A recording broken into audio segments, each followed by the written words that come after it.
But yeah, that was cool because I've been doing those voiceovers for him, so they took care of me. But they, that guy was just a coach at Charleston. I guess he's bouncing around now. Their guy.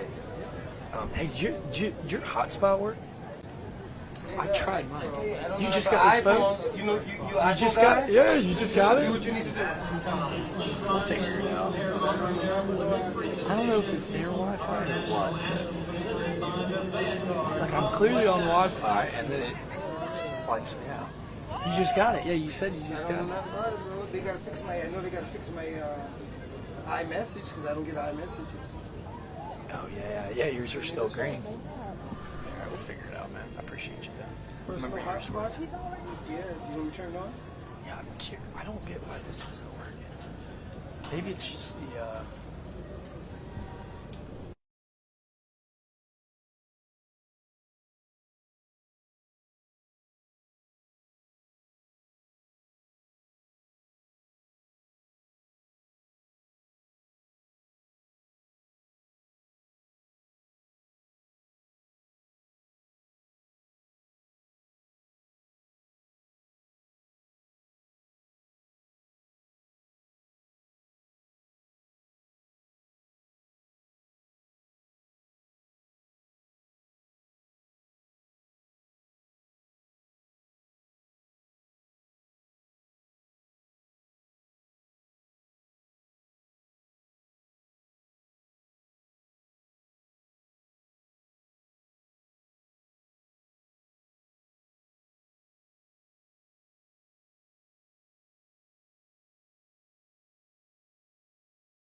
This is Preferred Home Services Friday Night Rivals, driven by Cruz Chevrolet on My TV Charleston.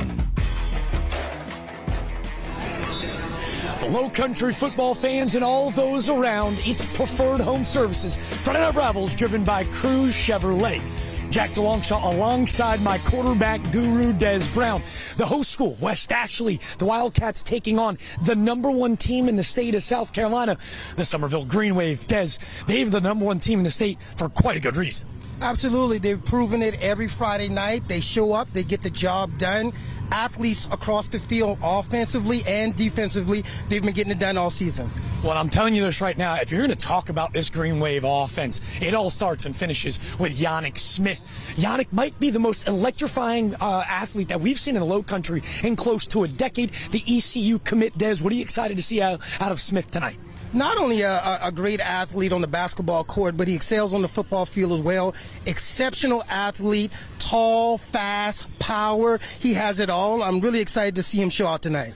Smith, well, he is a Shrine Bowl selection, and West Ashley, they've got a Shrine Bowl selection on the defensive side of the ball as well. Terry Grant, a 3-year starting linebacker here for the Wildcats. Man, he has looked like a grown man since he was just a sophomore, Des. Oh, absolutely. He looks like he's college ready already. He's a guy that can stop the run and also get after the passer. So I'm looking forward to him causing some havoc with Summerville's offense and see if he can help their defense get off the field. Grant's going to be crucial if they look to slow down this potent Summerville offense. I'm telling you right now, don't go anywhere. It's Preferred Home Services Friday Night Rivals, driven by Cruz Chevrolet. It's the Wildcats. It's the Wave. Right when we come back after this quick break.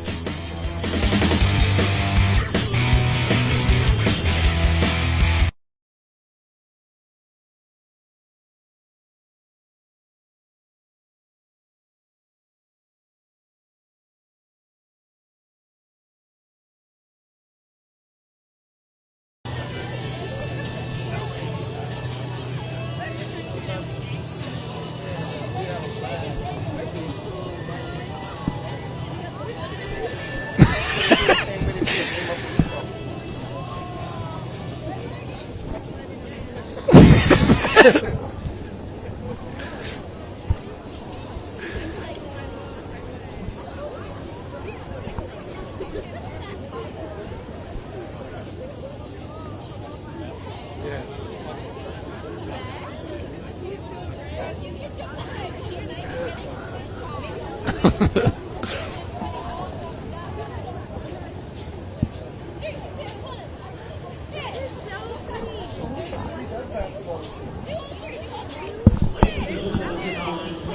something hilarious.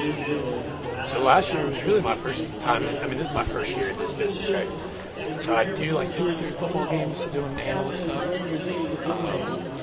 Just because I had a knack for it, I didn't have the knowledge like you do. So they were like, "Oh, there's something here." So when it came time for basketball season, they're like, "Hey, we'd like to do basketball." I'm like, "All right, I'm all in." Guess who the analyst was? My girlfriend. It was Natalie. She's a college hooper. She was with the station. They're like, "You cool with this?" I'm like, "Guess I gotta be now, right?"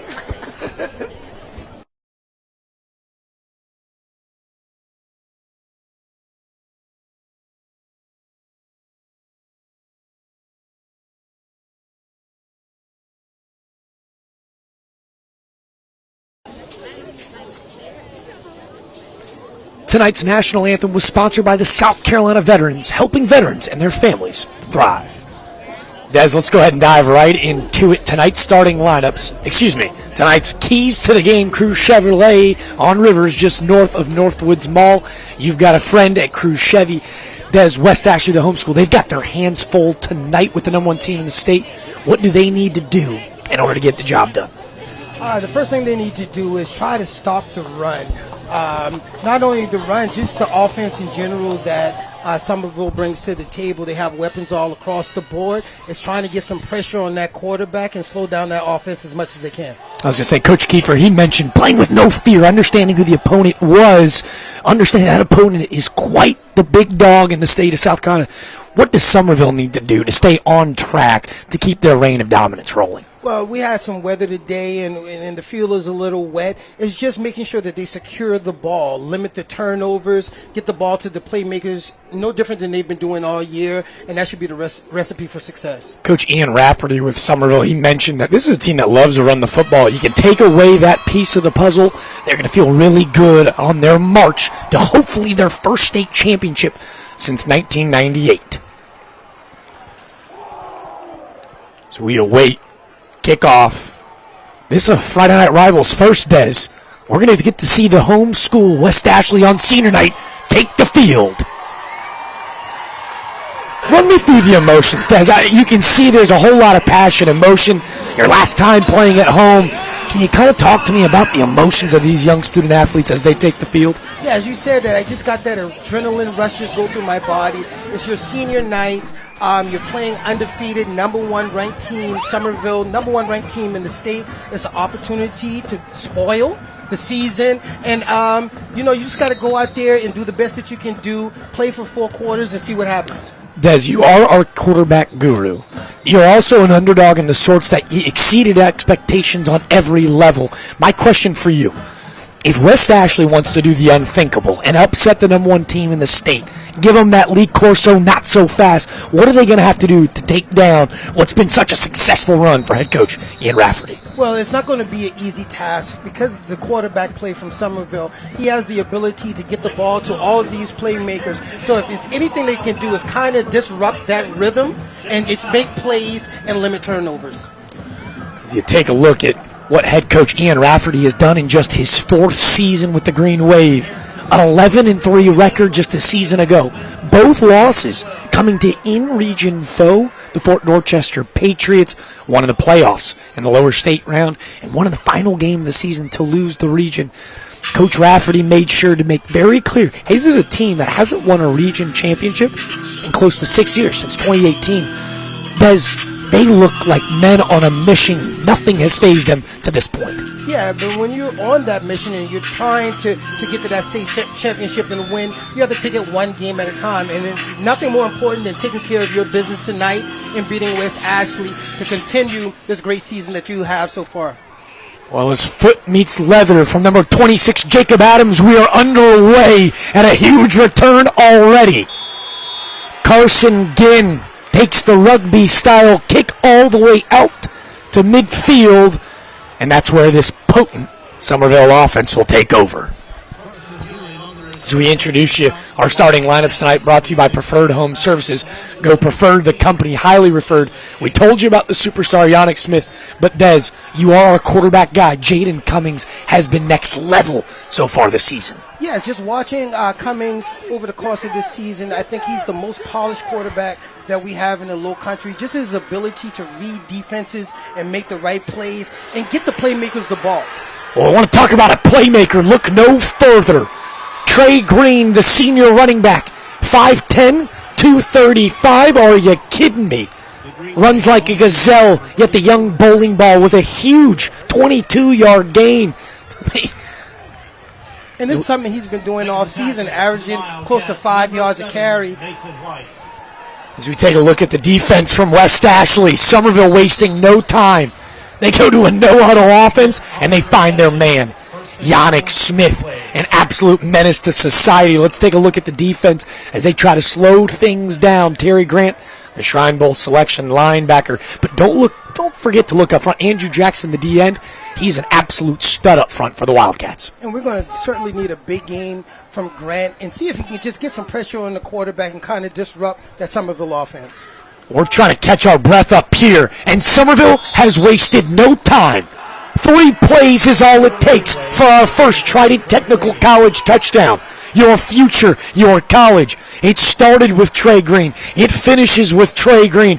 Guys, we got to catch our breath up here because the number 1 team in the state is right all over it. And we talked about it a little bit earlier, just trying to limit the big plays by Summerville and just throwing the ball up to Yannick Smith. That's always a great opportunity to come down with some points. When we're talking about the Preferred Home Services starting lineups, we didn't even get to brag on that beautiful back shoulder fades and Yannick Smith going up to high point it. Just picture perfect. Yeah, and as a quarterback, I mean, you look forward to Friday nights when you have athletes like that where you can just put that ball up in the air and you know that they have a great chance of coming down with it, and that's exactly what Yannick did.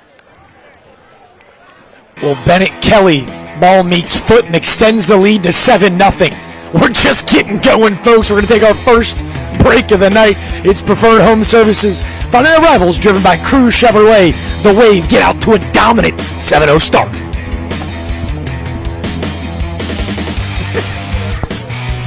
Watch out.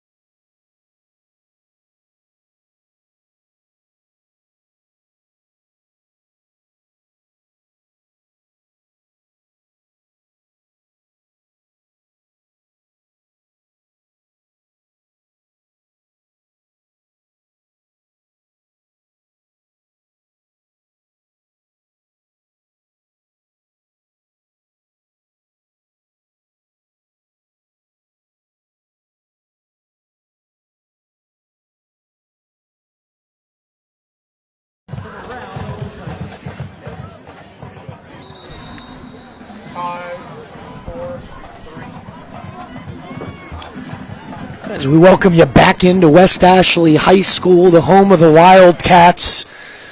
Boogity boogie boys, let's go racing. Des took 3 plays for the number 1 team in the state of South Carolina to make its mark. Yeah, they made that drive look really easy, but you know it just goes to show the kind of explosiveness that this offense brings to the table. Well, we told you all about Yannick Smith. He's a Shrine Bowl selection. He goes up and pinpoints that ball. Hey, Jaden Cummings, he couldn't throw a better football to get him down at the 2. Yeah, and it's hard to throw a bad pass when you have an athlete like that on the outside. Your job is to put the ball in the air and give him the opportunity, and that's exactly what Cummings did. A little pooch punt from Bennett Kelly on the kickoff will be received at around the 30, and that's where the Wildcats will look to get things going. On the receiving end was Ethan Renew, the outside wide receiver. We'll dive into the Preferred Home Services offensive starting lineup. A little bit of a quarterback change in David Dunier, his actually twin brother playing right guard for him tonight. But they love to run the football, Des, and Kevin Brown's been really good in the backfield. Yeah, Kevin Brown has been solid for them all season, averaging about 4 yards a carry, but especially inside the red zone, he finds a way to get into that end zone, and he needs to have a big game for them tonight and help control that clock, keep Summerville offense off the field.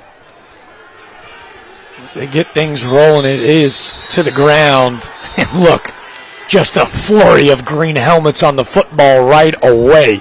That was Matthew Chorba, your scholar athlete, who we'll talk about later tonight. And defensively, this is how the Green Wave will line up. Jacob Cotterill, actually an Army commit. Dontrell Izzard and Julius Brown up front. And in that back end, Michael Woodfield, a senior corner, so long, so lanky. But Jaden Kelly, a young freshman that's really starting to garnish a whole lot of college interest, Des. Yeah, it just has exceptional speed and range in the backfield. Is able to high point that ball and make plays in that secondary. We look forward to seeing plenty big plays from it for the next couple of years. Well, next couple of years? How about right now? Jaden Kelly with a suplex of a tackle. Tyler Burnett made the catch for about a 2-yard gain, and he was stuck almost immediately from the freshman standout Jaden Kelly. A huge hit to make sure that we understood that the defense is as good as the offense. Yeah, and I got excited watching that hit. That's why I was stumbling on my words, but it was perfect timing as we was talking about him. Burnett in motion. Dunier will roll out of the pocket. He's looking downfield, and it'll fall innocently to the gridiron as it'll be a 3-and-out. And West Asheville will bring out its special teams. We're 3 minutes into this game, and we're both fumbling on our words because it's hard to understand already. You can see just the difference in athleticism. Summerville, there's a reason that they've been garnished on top of those state of South Carolina rankings all year. Defensively, they look just as long and athletic as they do offensively. Yeah, it's just like the total package in the team, offensively and defensively, have athletes all across the board. They have players that can make plays at any position, and that's why they're undefeated up until this point. Carter Bowie with a nice punt that'll be received at around the 40. Yannick Smith had nowhere to go before the Green Wave offense looks to keep it rolling. We're going to take another break. Summerville 7, Wildcats nothing.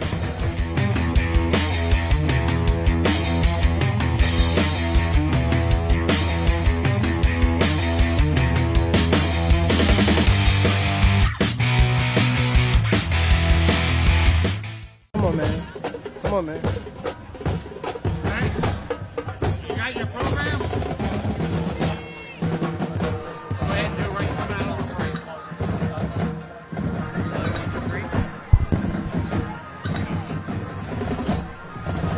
You're good right now. Okay. Just introducing myself. Yes, sir. Okay. Talk to me. Hello, 1, 2, 3.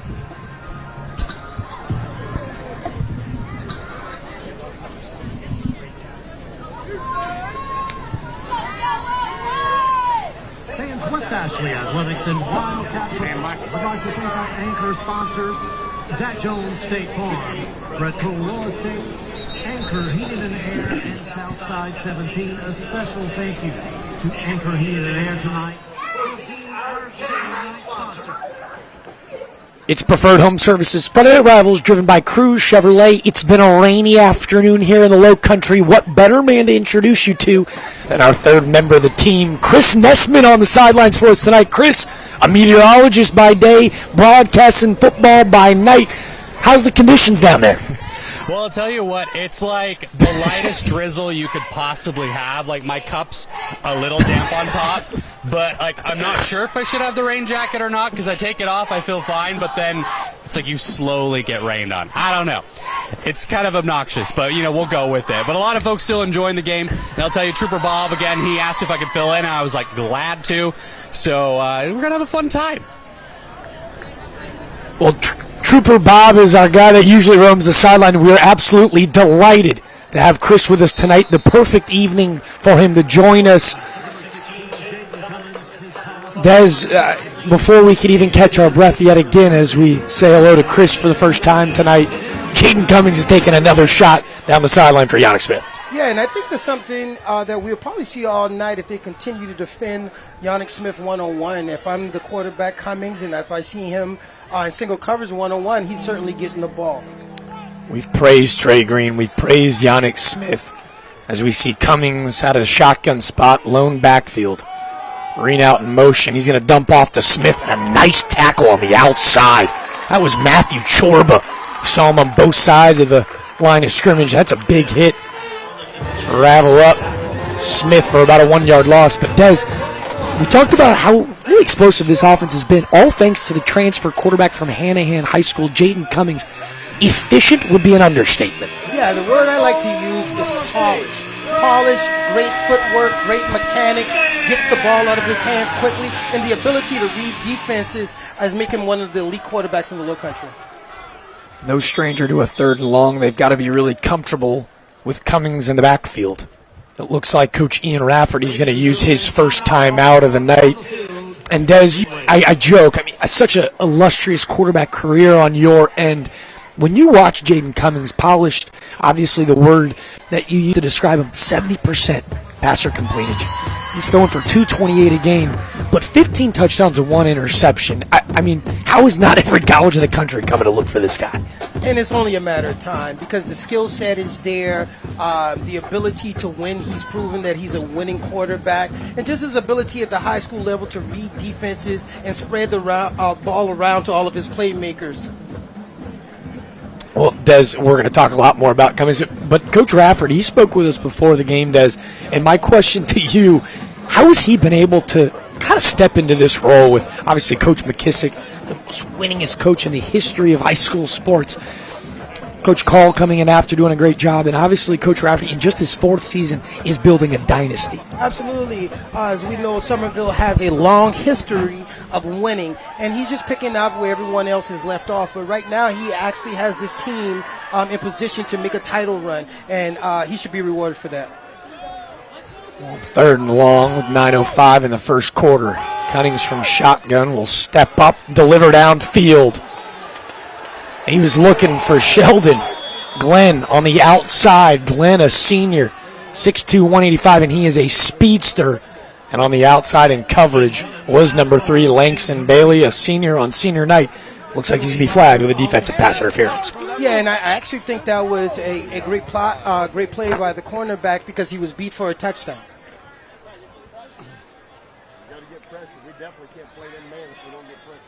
And as we introduce you our officiating crew for the night, they did signify that it was defensive pass interference. It will be enough for a first down. And on the other sideline, looking to play spoiler tonight is head coach Donnie Kiefer. In his 4th season as well, both these men taking over during the COVID year. Last year with 7 wins, that was a program school record for West Ashley. They're looking to pull off the impossible, what hasn't been done yet to this point. And Coach Kiefer, he kind of told us that he's used to coming into programs and rebuilding, and he's done so right away with what he told us is just culture. Yeah, he's done an awesome job, and like Coach told us, it's one thing to coach, but it's another thing to try to change the culture. And it just doesn't start at the high school level, but your JVs and your rec leagues, just getting everyone on the same page helps a lot as you're building a program. It's funny you mentioned JV, Des. He's got 45 young men on his varsity team and 60 on the JV program. So this is what he said, unifying all 3 teams, right? Your sub-varsity teams, B team, JV, varsity. He's really trying to change it from the start. And I'm telling you right now, if you're trying to start a program, go find yourself a bowling ball like Trey Green. That 9-yard pickup, it's going to be good enough for about 48 already on the night for Trey Green. He comes into the night averaging 55 yards on the ground, 5.1 yards per pop. And Des, he runs angry. Yeah, he just runs with power. His pads are low. And if you come up in that secondary and try to make a play on him, he's putting that shoulder right in your chest. Well, how about this? They're looking for the screenplay. It's picked off by the Shrine Bowl selection, Terry Grant. Grant, he's going to take it to the crib. It's his first interception of the season. The senior on senior night picks off Jaden Cummings for only the 2nd time on this 2023 year. Terry the Grant on Twitter, he wants you to know that he's the truck. No, the truck just bumbling, stumbling his way in for a tried and technical touchdown. I love it, and for the Wildcats to have any chance of winning tonight, plays like that have to be made. And that's a playmaker, Shrine Bowl candidate. He came up, made a play on the ball, and found his way into the end zone. Certainly what West Ashley needed at this time. Terry Grant, we talked about him in the open as our player to watch. He was an all-state selection a season ago, an MVP at the Palmetto Combine Series, where the best juniors in the state of South Carolina show up. And he's just tied this ball game up. Looking to do the impossible. Mission impossible? Nothing too large for the young man, Terry Grant. Well, one thing about Grant that I want to tell you, Jack, is I've been following this kid and working with this kid when he was playing park ball, and he's always been an athlete. He's always been a person that ran the ball, was a running back, and played specialty positions. And you was able to see that after he got the interception, running and finding his way into the end zone. You can see the size, the intangibles. They speak for himself. 6'2", 215. But that was an IQ play, Des. That certainly was an IQ play. It comes from Phil's side. He knew it by the alignment, what was coming. He read it. Not only that, sometimes you can read that play, but you still have to execute. He was able to get the interception and find his way to the end zone to help his team out. Des, it's like these young men are trying to show that, hey, we kind of know what we're talking about here. He was a player to watch tonight, and you said you've seen him really since his 8th grade season. He's a 3-year starter at the varsity level. Obviously, the size is what got him in that starting lineup initially. But at the next level, projecting as a middle linebacker at the collegiate space, obviously those high IQ situations, commanding a defense. Where have you seen the maturation, progression in Terry Grant's career to this point? I think what I've seen over the last 3 years is just the aggressiveness, being able to find that dog within in himself and just understand how good he really is. And now he's out here and he's showing everybody in the low country that he is one of the best players that we have. Well, the special teams unit wraps up. Carson Ginn at around the 25, and you can start to feel the energy on senior night. This home crowd is stirring with just 8:04 in the first quarter. Our Wildcats have tied this ball game up. That was just the second interception on the season for Jaden Cummings. A beautiful play call, but Terry Grant snuffed it out, took it to the crib.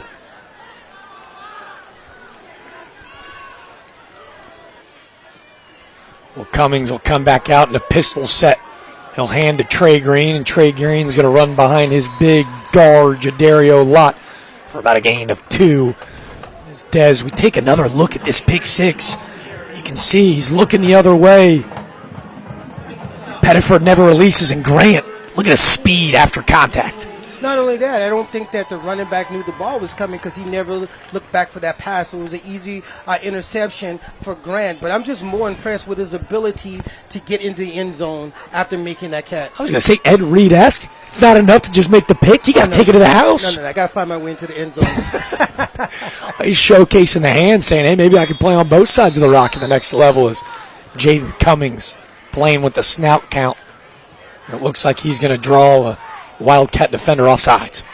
Yeah, I'm just interested to see how Summerville bounced back after that turnover. One thing we know about Cummings and great quarterbacks is you have to have a short memory. So I look forward to him getting back, finding his rhythm, and getting his playmakers the ball. Des, can you speak to as well? I mean, this is a team that hasn't really been challenged yet this year. Outside of Carolina Forest in week 1, that's the only game that's been played within one score. Everything else has been a blowout. They've just been that dominant. How do they react when they've kind of been challenged here early? Yeah, and it could be a good thing, but at the same time, as we're looking at right now, a good quarterback just comes out and makes plays as needed, and he gets it to the best player in our area, Yannick Smith, and as you can see, he's walking in the end zone. Just the quick slant. We got to hold our breath up here. Yannick Smith to the house. A 74-yard touchdown from the East Carolina commit, Yannick Smith. Now you see me, now you don't. A Trident Technical College touchdown, your future, your college. A quick 10-yard slant turns into 70 in the bat of an eye. And just like primetime Deion Sanders says, you have players and you have dogs. Number 3 is a dog. Well, he's lived up to the hype, the collegiate attention. It hasn't stopped at the Power 5 level. He's a commit of East Carolina, and Yannick Smith, just as electrifying as advertised. That PAT soars through the uprights. The green wave extend lead back to 7, and as we take another look at the first step, just a perfect route.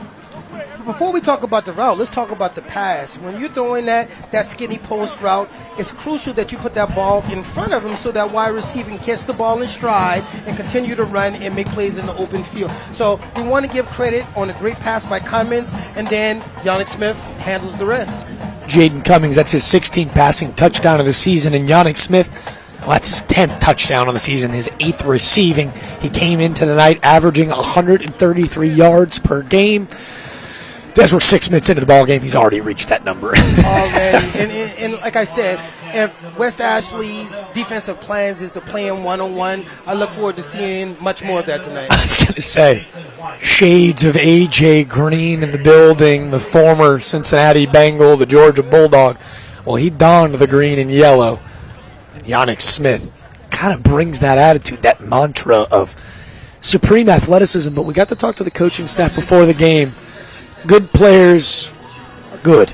But what makes him so great is that late effort, that work after practice that nobody sees behind the scenes that makes him so different. Yeah, and Coach mentioned just his extra work before practice, after practice, the work that he puts out in the weight room over the summer. I mean, everything is coming together, and those type of athletes are able to perform in Friday nights, and we're seeing it right now. Weren't able to breathe.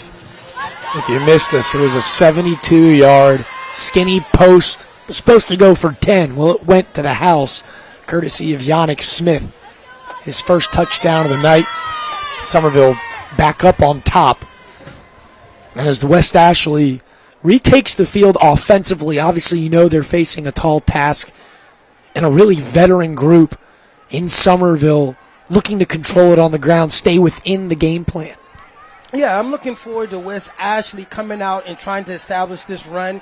And it's more important that they have to move the chains and give their defense a break. And that's a good start. I was going to say it's a quarterback keeper. That first down brought to you by Mr. Sparky, America's on-time electrician, David Dunyan.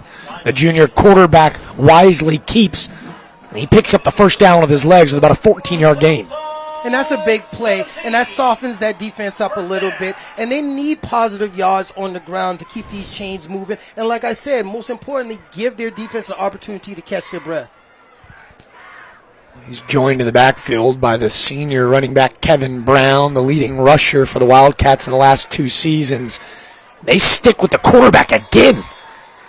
Frisky is the young junior as he dives forward for about a gain of 8.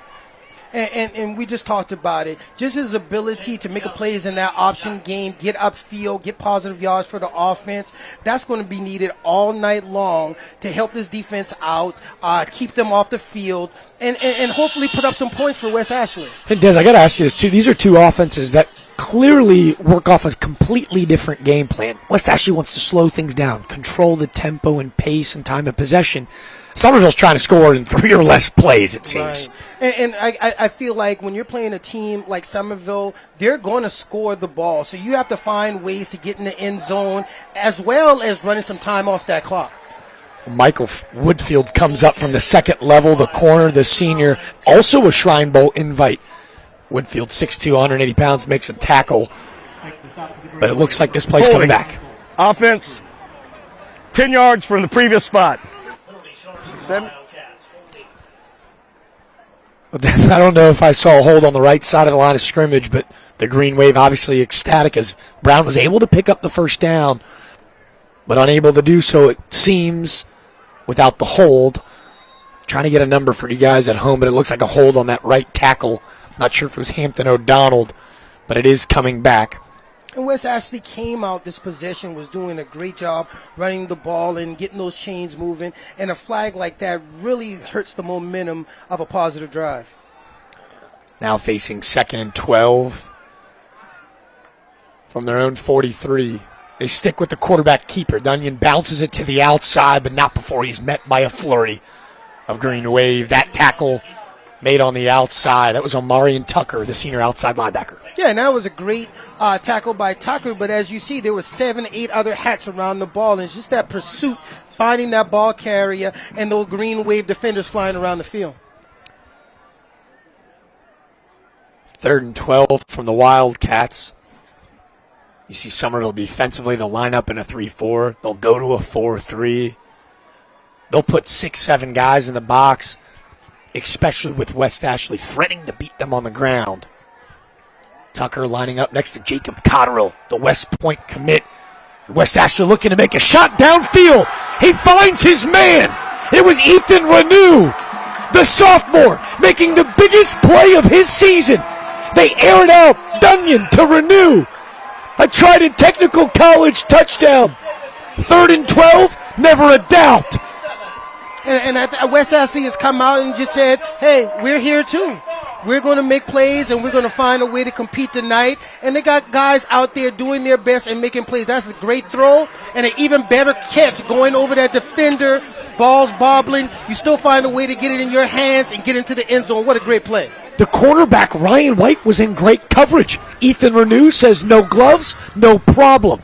David Dunyan sitting in the back pocket, spinning the rock. That looks like a guy wildly comfortable in the pocket. Well, yeah, and not only that, man, Jack, we said we wanted a game tonight, and so far it's living up to the hype. Both teams are out here playing really well. West Ashley has to find a way to slow down this Summerville offense to keep themselves in the game. Ethan Renew, just a sophomore, 6'1", 180 pounds, and you can see his teammates are as excited as we are upstairs. I don't know, maybe you got mossed a little bit. He goes up over the top, bobbles it, a little tip drill, finds his way into the end zone for a Trident Technical touchdown. In my neighborhood, we call that you got mossed. I was going to say, wipe off the dirt, young fella. Ethan Renew not playing like a young fella. The PAT did go through to tie things up. I'm just happy to see these guys compete. You're playing against the #1 team in the state, and it's easy to roll over. And these guys came out tonight on senior night and said, hey, now we're coming here and we're going to compete and we're going to find a way to keep this game close. And that's what they're doing so far. Let's see if they can keep it up. 22 seniors acknowledged tonight the varsity level for the West Ashley Wildcats. They're going to have a story to tell if they can pull off the improbable. You can see wet playing surfaces as Yannick Smith slips up. And that's where the Green Wave will take over around the 30. With 4:12 left in the first quarter, it's Preferred Home Services. Friday Night Rivals driven by Cruz Chevrolet, Jack DeLongchamp alongside the quarterback guru Des Brown. And we talked about it being a one-sided affair, but Des, it's been got enough highlights in this first quarter that we'll be able to talk about all night. Yeah, it's just explosive plays. That's what it is. We've seen a lot of explosive plays since this game has started. Now, I'm sure that we're going to see more. They stick with the game plan. They go back to the turf with Trey Green picking up about 4 or 5 yards on the halfback dive. So they'll take over about 2nd and 5. And if West Ashley can just find a way to kind of stop that run and make plays in the secondary, even if these guys are catching the ball, get them on the ground. Get them on the ground and stop the 70, 50-yard passes for touchdowns. That would be extremely helpful for their opportunity and chances to win tonight. Stay on time with the chains. And excuse me, that was actually Ashton Allen Hawkins, the junior running back. 6 feet, 205. They're really excited about the future of Hawkins. I know I misspoke and said Trey Green. We've seen so much of the bowling ball. It is Trey Green. I misspoke, as that was a 5-yard pickup from Ashton Allen Hawkins, as Summerville is going to use their second timeout of the first half. But it's just a testament of how many different athletes Summerville has across the board. Like, you can't go wrong. Anyone that touches that ball on the offense has an opportunity to take it to the house, and that makes offense easy. I was going to say, when we talked to Coach Kiefer with West Ashley, he told us, man, it's so tough to game plan because if you do go single coverage like you talked about with Yannick Smith, they've got lots of guys that can beat you. Sheldon Glenn and Quintrell Pettifer, both senior receivers that are really good. Obviously in the backfield, they love Trey Green. He's been a staple for the Green Wave. Obviously, it's been a lot of Yannick Smith, but you love the idea of Jaden Cummings being able to distribute the football all over the gridiron. Yeah, and for me, that's what makes him special. I'm a quarterback lover, and just watching him play, seeing him go through his progression and reading those defense and getting all these different athletes the ball kind of separates him from a lot of other quarterbacks that we have in the area. Transfer from Hanahan High School just a season ago. Jaden Cummings holds offers from Central Michigan, Old Dominion. Looking to get the offense back on track, and he's looking for his tight end, Keyshawn Washington. And in coverage, number 16, Jalen Capers. The corner comes up, and a nice pass deflection to lead to third down. And you start to see that energy come out in the secondary. And when you have big plays that was made in the last 2 possessions by West Ashley, it kind of gets everybody up and going and giving them confidence and feeling like, hey, we really do have an opportunity to win this game. Credit, obviously, Davion Kennard Taylor, the junior nose tackle, for forcing the hand of Cummings to get rid of that ball quickly. He forced that incompletion. Kennard Taylor, he's been a menace up front for the Wildcats. Desperately looking for a stop on third down. It's a little play action. They kick, and it's Yannick Smith again. Yannick Smith, he cuts it back upfield. He's got one man to beat to the pylon. Can he do it? This young man, different, folks. Already the second touchdown here in the first quarter. And Des, all we can do is shake our head. It's that same slant route, and Yannick Smith to the crib for a 65-yard trying technical touchdown. And Jack, I think the right word that you used was he's different. He's just different. It's not many wide receivers that we have in the area that can catch this slant, take it 60 or 70 yards. Every time he touches the ball, he's a threat to get in the end zone. And I feel like West Ashley is going to have to figure something out and stop letting him be single coverage all night. That's not going to be good. Summerville look to boot the PAT, and it's actually wide right. He got a great camera angle there off of the foot of Bennett Kelly. It looked good, but fades right. It's 20-14 Green Wave as we give you another look at that quick slant. And when you're just dealing with an athlete of this caliber, that secondary needs help. So I'm looking for the defensive coordinator to make some sort of adjustment and give those cornerbacks some help, because if they're having to defend this guy one-on-one all night, we might be looking at 3 or 4 more touchdowns by Yannick Smith. Coach Rafferty told us a couple weeks ago at Berkeley, he had 8 touches, 5 of them went for touchdowns. He's already got 11 on the season, 2 already in the first quarter tonight. But as you said, when he touches the ball, good things happen. It's going to take a whole flurry of guys to bring down number 3. Yeah, when you're dealing with Yannick Smith, it's definitely a group effort. All hats have to get to the ball, and it has to be gang tackling. One man can't be responsible for getting that guy down. The speed, the physicality of Yannick Smith. Coach Rafferty told us he wants his team to play fast, play physical, play smart.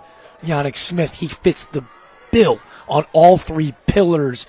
And I'm telling you right now, Friday Night Rivals is in for a treat. We're looking at the next superstar from the LOWCOUNTRY. As West Ashley returns that kick to around the 29, and offensively they look to find another answer to try to keep up with that number 3 guy. And you mentioned a little bit early A.J. Green, and they have so many similarities: size, speed, ball skills, and just being able to understand that I am the best player on the field, and I'm going to show it. I'm the best player, and I'm going to show it. They told us the good players that got that talent. But what makes Smith so great is the work that he puts on behind the scenes, and it's paying twofold tonight on Thursday or Friday Night Rivals. But with all that being said, guess what? West Ashley is still in this game. They're only down by 6. Let this offense get back rolling, try to establish the run game, and see if they can come away again this drive with some points. They go to Kevin Brown to the outside for about a gain of 3 to make it 2nd and 7. On their own 33, West Ashley with 2:25 left in the first quarter. Dunyan will take the snap. A little misdirection as he rolls out to his left. He's going to check down. What a nice little play call as he finds Jude Claiborne for about a gain of 9. And good enough for another Mr. Sparky first down. Yeah, and West Ashley is known not only this year but for the last couple of years since Coach Kiefer has gotten here as a running team. In order to beat a team like Summerville, you're going to have to make plays in the passing game, and they've been able to do that early. Well, Des, you're a quarterback guy, right? You got to love, obviously, the misdirection. Tyler Burnett in motion before the snap, but rolling out to left, throwing across his body, that's not an easy throw. No, it's not an easy throw, and not a throw that you want to see all the time, but the wide receiver was just wide open. He was able to turn his hips and make a good throw and get the chains moving. On the keeper, the Wildcats, quarterback number 4, David Dunian. Dunian slides forward for about a gain of 4. We've seen them in that RPO quarterback keeper option. The junior has displayed some great decision-making to this point in the game. Yeah, and we're going to need him. West Ashley's going to need him tonight to make plays, to even have an opportunity to stay in this game. And so far, he's done a great job. Dunian, we saw him connect with Ethan Renew on the last drive for about a 55-yard gain. That was the longest completion of Dunian's season to this point. They go back to the ground, and Kevin Brown, so physical, 6 feet, 220 pounds, the leading rusher of the Wildcats, plunges forward for about a 6-yard gain. To me, upstairs, it looked good enough for a first down. We'll see if they bring the chains out and check. Looked to be a little short, but with a running back that size, with that power, I look forward to them giving him the ball again and getting that chain moving. Looks like they're going to mark it just a yard short, so West Ashley looking at about 3rd and half a yard. Want to make sure we shout out, too. How about the left guard pulling to open up the way for Kevin Brown? That was starting quarterback's twin brother, Daniel Dunian, the state champion lifter that helped pave the way. And this time, his twin brother, the quarterback, will lunge forward for about a 2-yard gain and enough for a first down to continue the drive. Yeah, it was a great job by the quarterback. He actually got his first contact in the backfield, but understood he only needed a yard and was able to fall forward to keep those chains moving. He's been really elusive tonight, Des, in that little RPO gang. David Dunian, 5'11", 175 pounds, but elusive so far in this first quarter, as it appears he and head coach Kiefer will allow that first quarter clock to dwindle down. Well, explosive would be an understatement, Des. It's 20-14 Summerville. If you like a little offensive action, some pick sixes, you've come to the right place. It's Preferred Home Services, Friday Night Rivals, driven by Cruz Chevrolet. After 1, it was Summerville 20, West Ashley 14. We'll be back in the second quarter in just a few.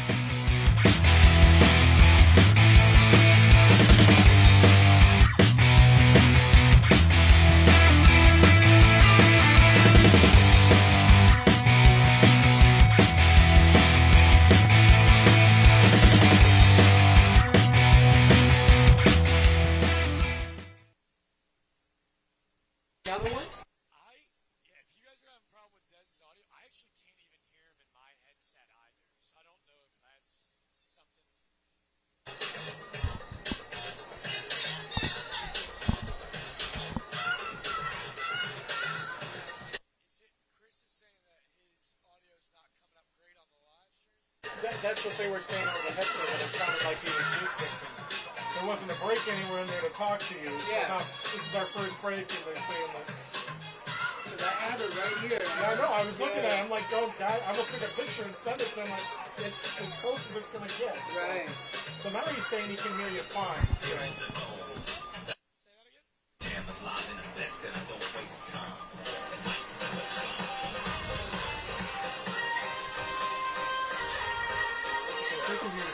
Okay. Sounds good. Man, we're not doing the principal right out of it, are we?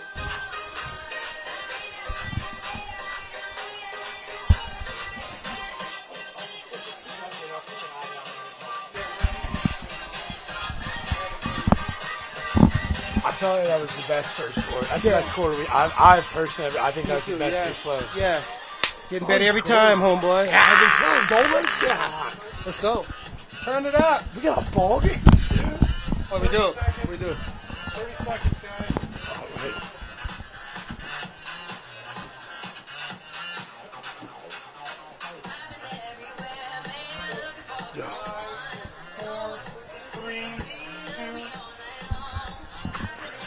So we welcome you back into West Ashley High School. An eventful first quarter, to say the least. Preferred Home Services, Friday Night Rivals, driven by Cruz Chevrolet. As we've been in for a treat, man. Yeah, it's kind of unexpected. We didn't expect to see as much explosive plays coming from West Ashley as we've seen so far, but that's what makes a good game. Let's keep it going. David Dunion looking for Tyler Burnett on the outside, and he was absolutely stuck by Ryan White as that pass fell innocently down to the gridiron. Dunion been really efficient to this point. He looks really comfortable in the pocket, and kudos to that front five for West Ashley being able to give him a clean pocket to throw in. Yeah, and I think that if they continue to block for him, he has the ability to make some plays. And that's what West Ashley is going to need to be able to stay in this game tonight. They now face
welcome you back into the Low Country. It's the Summerville Green Wave leading 20-14 on Preferred Home Services. Friday Night Rivals driven by Cruz Chevrolet. Been a ball game to say the least. And West Ashley threatening to reclaim what would be their first lead of the game. It was all tied up after Terry Grant took a pick six to the house. Before they can get things going out of the timeout break, looks like Kevin Brown's going to be hit with a false start. Yeah, and that's a crucial penalty. You're just taking a little bit of momentum away from the offense. But guess what? It's still third down. You still have an opportunity to come away with some points this drive. Let's figure out a way to get it done. What was about 3rd and 6 will now be about 3rd and 11. As they have entered the TEC Equipment Rental Red Zone, the friendliest name in equipment rental. David Dunion, the quarterback, joined the backfield with Kevin Brown. Tyler Burnett at the bottom of your screen. Dunion looking out to the right. Has he got his man in the corner? And it looks like it's going to come out incomplete. A great play by the senior quarterback, Michael Woodfield, in coverage. Again, really impressed by the throw on Dunion. That was a perfect ball, what we call a dime. My wide receiver has to find a way to come down with that ball. You can see it's been a wet night. He was looking for Ben Peterson. It would have been his first catch of the night. Just heard from the local PA announcer that there was a penalty on the field. I'm still looking for it, but you can see, Des, got to be one you got to come down with. Yeah, in a game like this, we're playing against the number one team in the state. We got to find a way to make those plays. I'm still waiting for a call on the field. It does appear that there was a penalty called. I'm not sure if they got a DPI in the back of the end zone on Woodfield. We'll make sure to get you some clarification on the ruling on the field, but it is good enough for another West Shore home first down. It'll continue the drive for the Wildcats. They go back to the ground for a 2-yard pickup. Kevin Brown. Yeah, and that was a tough run between the tackles, but as we can see, we see the yellow handkerchief back on the grass, so let's see what's going on. Illegal formation, offense, 5 in the backfield, 5-yard penalty, repeat third down. Well, Des, our main man, Chris Ness, when he told us it was a wet playing surface out there, it's been a sloppy day here in the Low Country. The Yellow Hankies starting to come by the handful. Starting to get a little sloppier in the second quarter. I did just get clarification from our main man upstairs, our PA announcer. It was a pass interference in the back corner of the end zone, thus giving West Ashley that first down. And looks like Coach Kiefer looking for some reassurance as well. Yeah, and when you're playing a defense like this and just a team like this, when you have opportunities to score, you got to find a way to get some points on that board. It's been that quarterback keeper that's been the bread and butter for the West Ashley offense.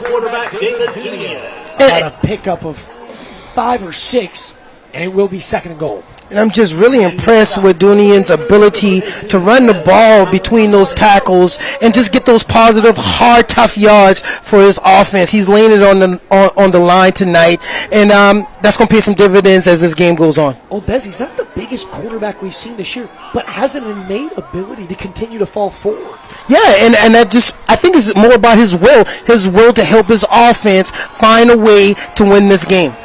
They keep it on the ground, and Kevin Brown will bounce it to the outside of the right tackle. Hampton O'Donnell paved the way. A great clear path as he picks up about 4 or 5 yards, and it'll be about 3rd and 3. But again, got to get in the end zone if you're West Ashley. Des, is it 4-down territory? You settle for 3 against the number 1 team in the state? That's a great question. I'm getting this close to the red zone. I don't have anything to lose on 4th down. Jack, I may have to go for it. We'll see what the play call ensues. He's got Tyler Burnett at the bottom of the screen. Ben Peterson at the top. It's Burnett in motion. He's going to keep it and cut it to the outside. He'll trot in for a trotting technical touchdown. But Des, you saw it before I did. Another yellow hanky. Yeah, and where that penalty was thrown, it just looks like in the area of holding. So let's kind of hang on and see what the results of that flag is. For an official ruling. Holding. Offense, 10 yards. We'll Well, we didn't get a number, but Des, got to imagine on that left side of the line of scrimmage, Roman Hamilton, Max Beckstein, Matt Atkinson, Daniel Dunian, and Hampton O'Donnell. They've been great up front, but it looks like he got the hands on the outside of that jersey there. Yeah, and in a game like this, touchdowns are hard to come by, so we just got to stay disciplined and kind of limit these penalties that we've been seeing on this drive. West Ashley's eaten up almost 5.5 minutes of this second quarter clock. That their MO. Third and goal, you know they want 6 more points. They go to the feed in the back of the end zone.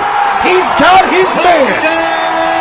Lavelle Minus, the junior running back, spread out wide, and David Dunian delivers a dime. Yeah, I think Lavelle Minus wanted to get the message up to us that it's not only Yannick Smith that can go up and catch a fade route. That is a great job going to get the ball at its highest point and coming down with a touchdown for the West Ashley Wildcats.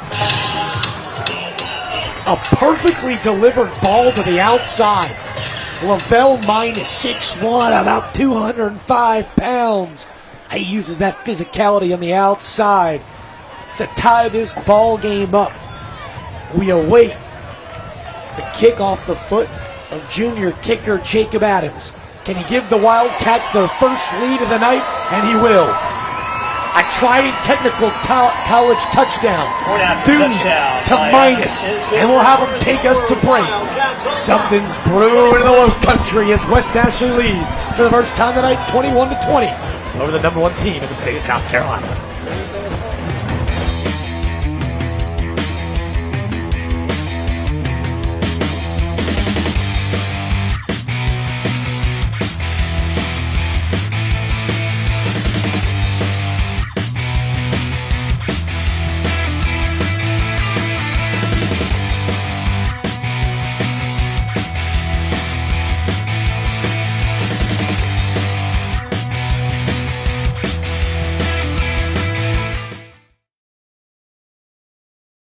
For sure, we're doing the check first and then the questions. Okay.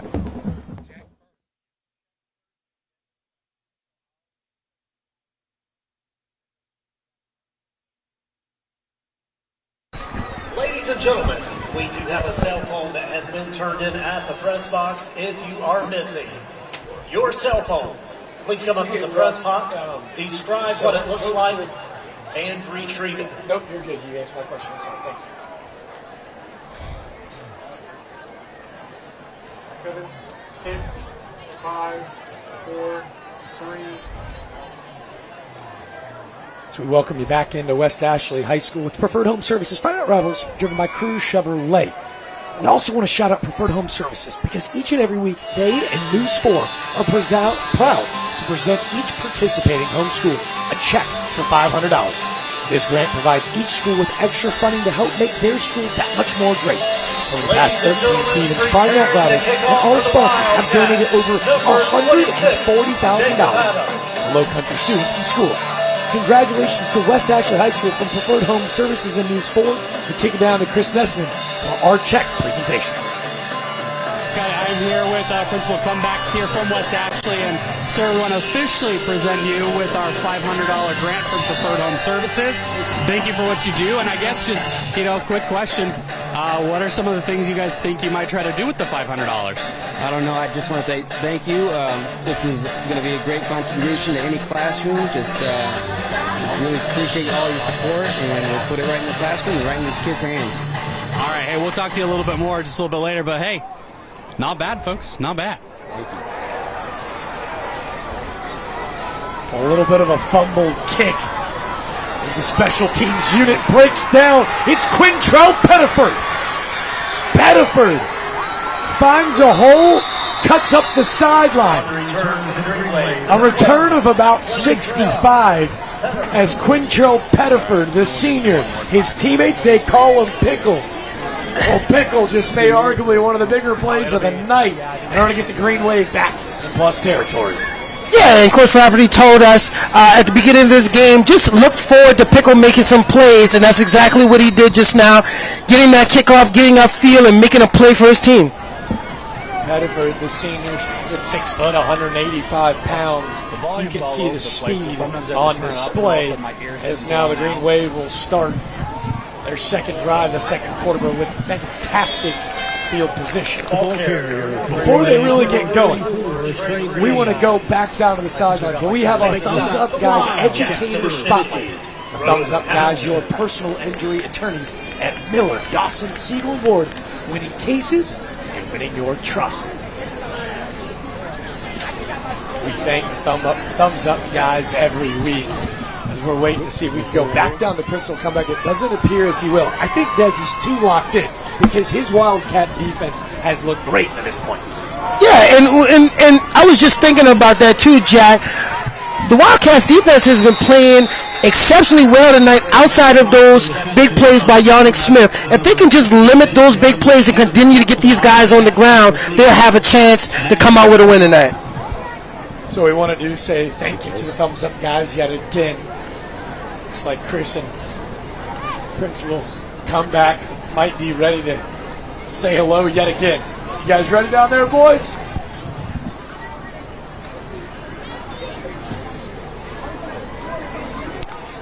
All right, here down here once again with Coach Principal comeback, excuse me. But hey, first off, your players are doing really good, and you guys got a lot going on here in West Ashley High School. What do you guys got? Besides some really good football. We've had a great year. We really are more than grateful for the community support. It's been unlike anything that we've ever experienced here in a long, long time. The school year has been just a great start. There's a good positive energy that's going amongst our student body, and a game like this is just, it's the icing on the cake for us. So yeah. Well, and you mentioned a little bit to me earlier that West Ashley has some really positive changes. What are some of the big things that you guys are working on this year as we get the school year, in full swing? I think the biggest thing this year is we've changed our bell schedule. Our kids follow a college schedule, so every day is different, but every week is the same, very similar to what it was like at the college level, and the kids have really bought into it. They love it. It's a different feel in the halls. Definitely an exciting buzz this year because of that new schedule. Well, awesome. It's an exciting game, too. We're going to keep watching it. But, hey, appreciate you. Thank you. Principal, come back for visiting us. And back to you guys. Well, you guys mentioned an exciting buzz. Yannick Smith. There's a buzz going on in Charleston, South Carolina, as he comes down with his third touchdown of the night. And it was a hanky at the end of the play. We await to see if the touchdown will stand. Pass interference, defense, penalty will be assessed on the kickoff. So, Jack, I've said several times tonight, if the recipe for West Ashley secondary is to match up a cornerback one-on-one with Yannick Smith, it's going to be a long night. And Jalen Capers has been great on the outside, but you can hold him, you can tackle him, you can do whatever you please. Yannick Smith, just too much. As you can see here, they go back to Smith. They're looking for a 2-point conversion. Why not? If it ain't broke, don't fix it, Des. Yannick Smith, he's got 3 tutties. To give Summerville the lead yet again and a 2-point conversion. Why wouldn't you go back to them? Yeah, and if I'm Cummins, I apologize to the other receivers before the game even starts. That's my guy. I'm going to find a way to get him the ball. I'm sorry. But this guy's getting the ball. He's got 3 touchdowns. He got 5 catches. I told you at Berkeley about a month ago he had 8 touches, 5 of them which went to the yard. He's got 3 touchdowns, and we still got 5:07 left in the second quarter, Des.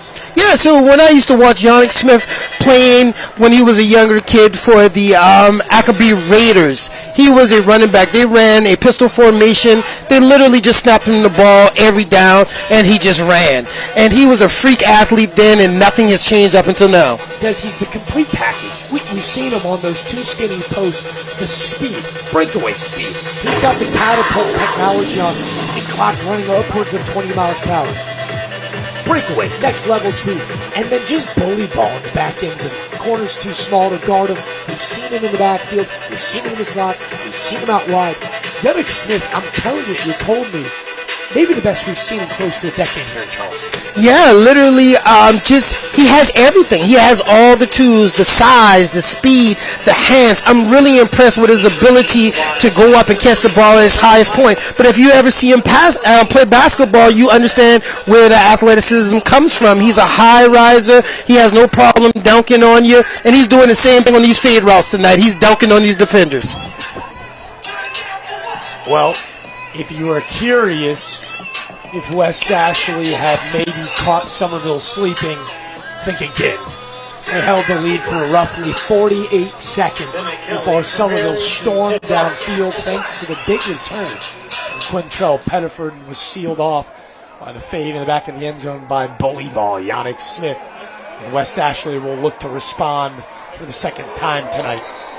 The man on the return, Lavelle Minus, is absolutely has his clock cleaned at around the 15, and that's where West Ashley will take over. And here again, I still think that West Ashley has to continue to stick with their game plan, taking time off that clock by running the ball, giving their defense an opportunity to catch a break, rehydrate, to do whatever they can to kind of slow down the Summerville offense. But most importantly, West Ashley offense has to score points because we know Summerville is going to score points. In coverage for Summerville was Jaquez Walker. He laid the boom. Huge hit on that special teams to flip the field position as David Dunion, you see, on 9 targets, 41 yards of passing, but just as effective in the run game. And you want to talk about effectiveness in the run game. Kevin Brown just nearly broke one off. Yeah, great run by Kevin Brown. If he was just able to get that foot out there, he still could be running right now as we speak. You can see a shoestring tackle, just that secondary to beat. A nice 6-yard pickup on first down to lead to 2nd and 4. With 4:30 left in the second quarter, it looks like Coach Kiefer is going to use his second timeout of the half. Wildcats. And Jack, those are the type of plays that West Ashley desperately needs. Just those 3- and 4-yard tough runs. Keep that clock running. Putting yourself in short yardage situations to get first downs. And more importantly, giving that defense time to rest. Let's see if they can keep that ball moving. Let's see if they can continue to get positive yards on the ground and keep the chains moving. Well, Des, obviously going into this one, the difference offensively so evident in speed of play, style of play, size up front. We knew that Coach Kiefer loves to run the football.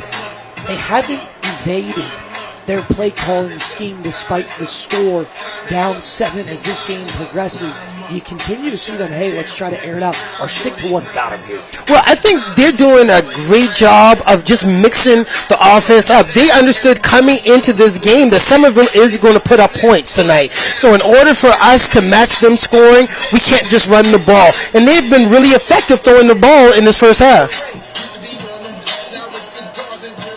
That they have. David Dunion is also wildly effective in the run game. We've seen that RPO in a 2 tight end set for West Ashley all night. They line up yet again. This time they don't run behind the tight ends. Dunion kicks it to the right, runs behind big right tackle Hampton O'Donnell. It's about a 4-yard pickup and appears good enough for a first down. And I just think the offensive coordinator is just doing an awesome job of mixing these calls up, giving these runs, mixing up the pass game with the short runs once we get in the red zone, giving the wide receivers an opportunity to catch the fade. He's doing an awesome job keeping the West Ashley Wildcats in this game. First down brought to you by West Shore Home, America's most admired home remodeling brand, and it's been one heck of a remodeling job since Donnie Kiefer stepped foot on campus here west of the Ashley. In just his 4th season, we told you a season ago, 7 wins in program history. That's the most. Well, they're looking to start something new, and they do so yet again. We're going to beat you on the ground, but we're going to trust that David Dunion can air it out to his senior receiver, Ben Peterson. The go route at the bottom of your screen, good enough for a 35-yard pitch and catch, and another Wildcat first down. And it's something that I feel like the coaches have found in their film study, that they have the ability to throw the deep ball. As you can see, Dave had thrown many deep balls and had success throwing the deep ball throughout the night. Told you it was our Crew Chevrolet key to the game. Dez lets you know. Coach Kiefer wanted his group to play with no fear. Respect the opponent, but you can't fear him, and his group has done just that tonight. Yeah, and they know they had a tall task. They're facing undefeated team, #1 team in the state, and they're playing with nothing to lose. They're playing with house money, and that's exactly what they're doing. Throwing the ball, giving their wide receivers opportunity to make plays, and in between those times, having positive yards with the quarterback and Kevin Brown in the run game. I thought it was an official timeout, and Coach Kiefer wanted to pause things down. We did not see the injured Green Wave corner. That's Michael Woodfield. Woodfield, a senior, 6'2", 180 pounds, struggling to put weight on what appears to be that left ankle. Woodfield, one of the most spectacular corners in the entire state. We told you he's a Shrine Bowl invite. He's already got 2 interceptions in this 2023 season. We don't want to speculate on injury, but that would be a huge loss for the Green Wave defense and for the entire Low-Country football community, as Michael Woodfield has one of the best that football has to offer. Yeah, and the way Wes Ashley is able to have success with the deep ball, I'm hoping that he doesn't have a severe injury and is able to return to the game and help his team out. Well, the quarterback keeps it again, Tunian. Just so aggressive in that run game. No fear in wanting to take a hit. As you see, that was Caden Gaddis. The Shrine Bowl invite middle linebacker lays the boom. But again, continuing to fall forward is Dunian. Yeah, we've talked about Dunian and Kevin Brown, but what we're not talking about enough is the way this offensive line is blocking. The way this offensive line is blocking is giving the quarterback opportunities to get to the second level, get upfield, and continue to help get positive yards and put themselves in position to get first downs.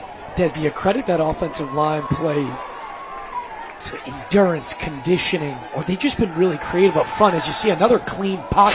Dunian delivers downfield, and it's the spectacular freshman, Jaden Kelly. Kelly with his second interception of his freshman campaign halts the Wildcat offense almost immediately. Jaden Kelly, the young freshman standout. He's 6 feet, 185 pounds. He's one of the best that Charleston has offered. Offers from UAB. Collegiate offers from Arkansas. Collegiate offers from Kentucky. Power Fives galore. The SEC galore. And Jaden Kelly with an interception to halt the Wildcats right in their tracks. Yeah, and we talked about it, the very first possession, defensive possession for Summerville, just his ability to see the field and make plays in the pass game.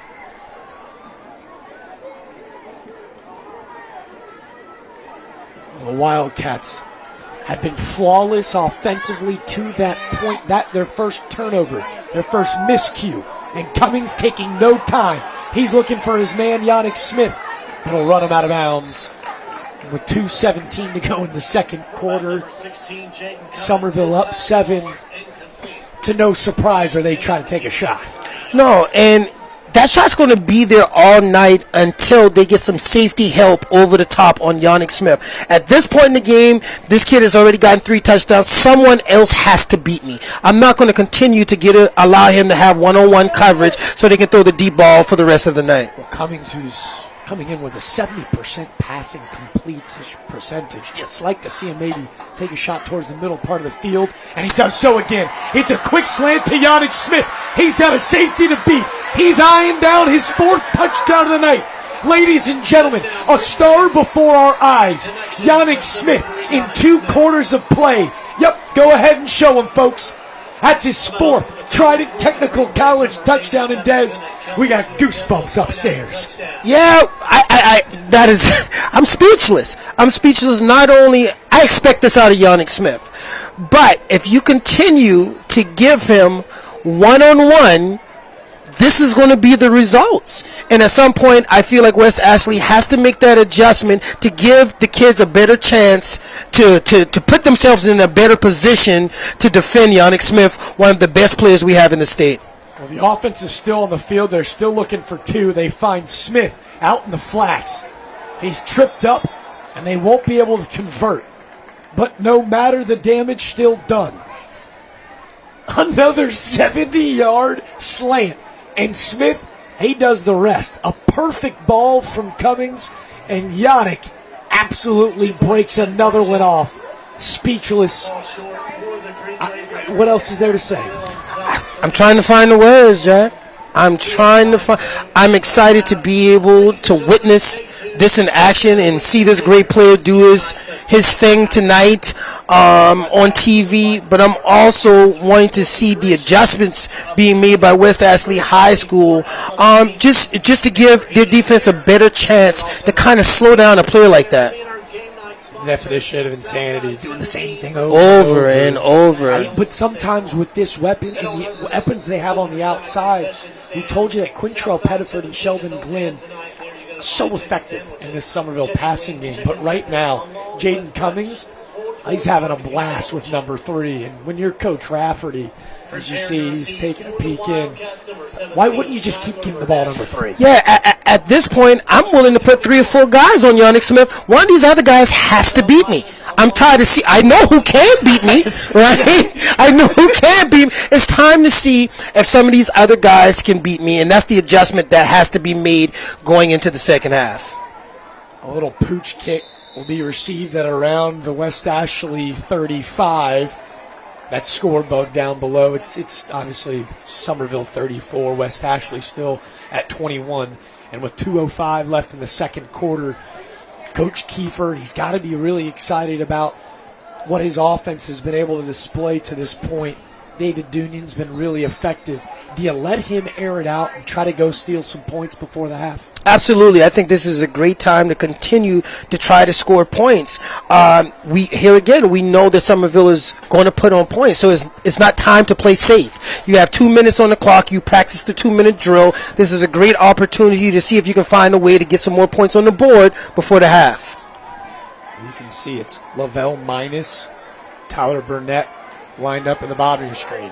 He's got all day in the pocket, and he's looking for minus. This is going to be another interception. They had been flawless to this point. Michael Woodfield goes down with an injury. Jamin Brown, the sophomore corner, comes in and immediately makes his impact felt. His first interception at his varsity career, and Summerville's right back at it. Yeah, right now you can see the body language of the Wildcats changing, but there is no more important drive in this game than to find a way to get a stop and keep these guys out of the end zone before the half. West Ashley had Charleston football fans checking their Twitter, rubbing their eyes, making sure what they saw to be true. They led the Green Wave. And like flash, darted across the field, Yannick Smith with 4 first-half touchdowns. This time, a sack of Jaden Cummings. That was number 51, Henry Tetrev, the defensive tackle, the junior, with a nice 7-yard loss for a sack, and exactly what the Wildcats needed. Exactly what they needed. Just finding a way to disrupt the rhythm in the offense and getting some pressure on the quarterback. It looks like it's actually going to be half a sack for Henry Tetrev. The first man on contact was the defensive end, the senior holding an offer from West Point, Andrew Draxon. He's known as El Presidente around West Ashley High School. His first sack of the night was a big one.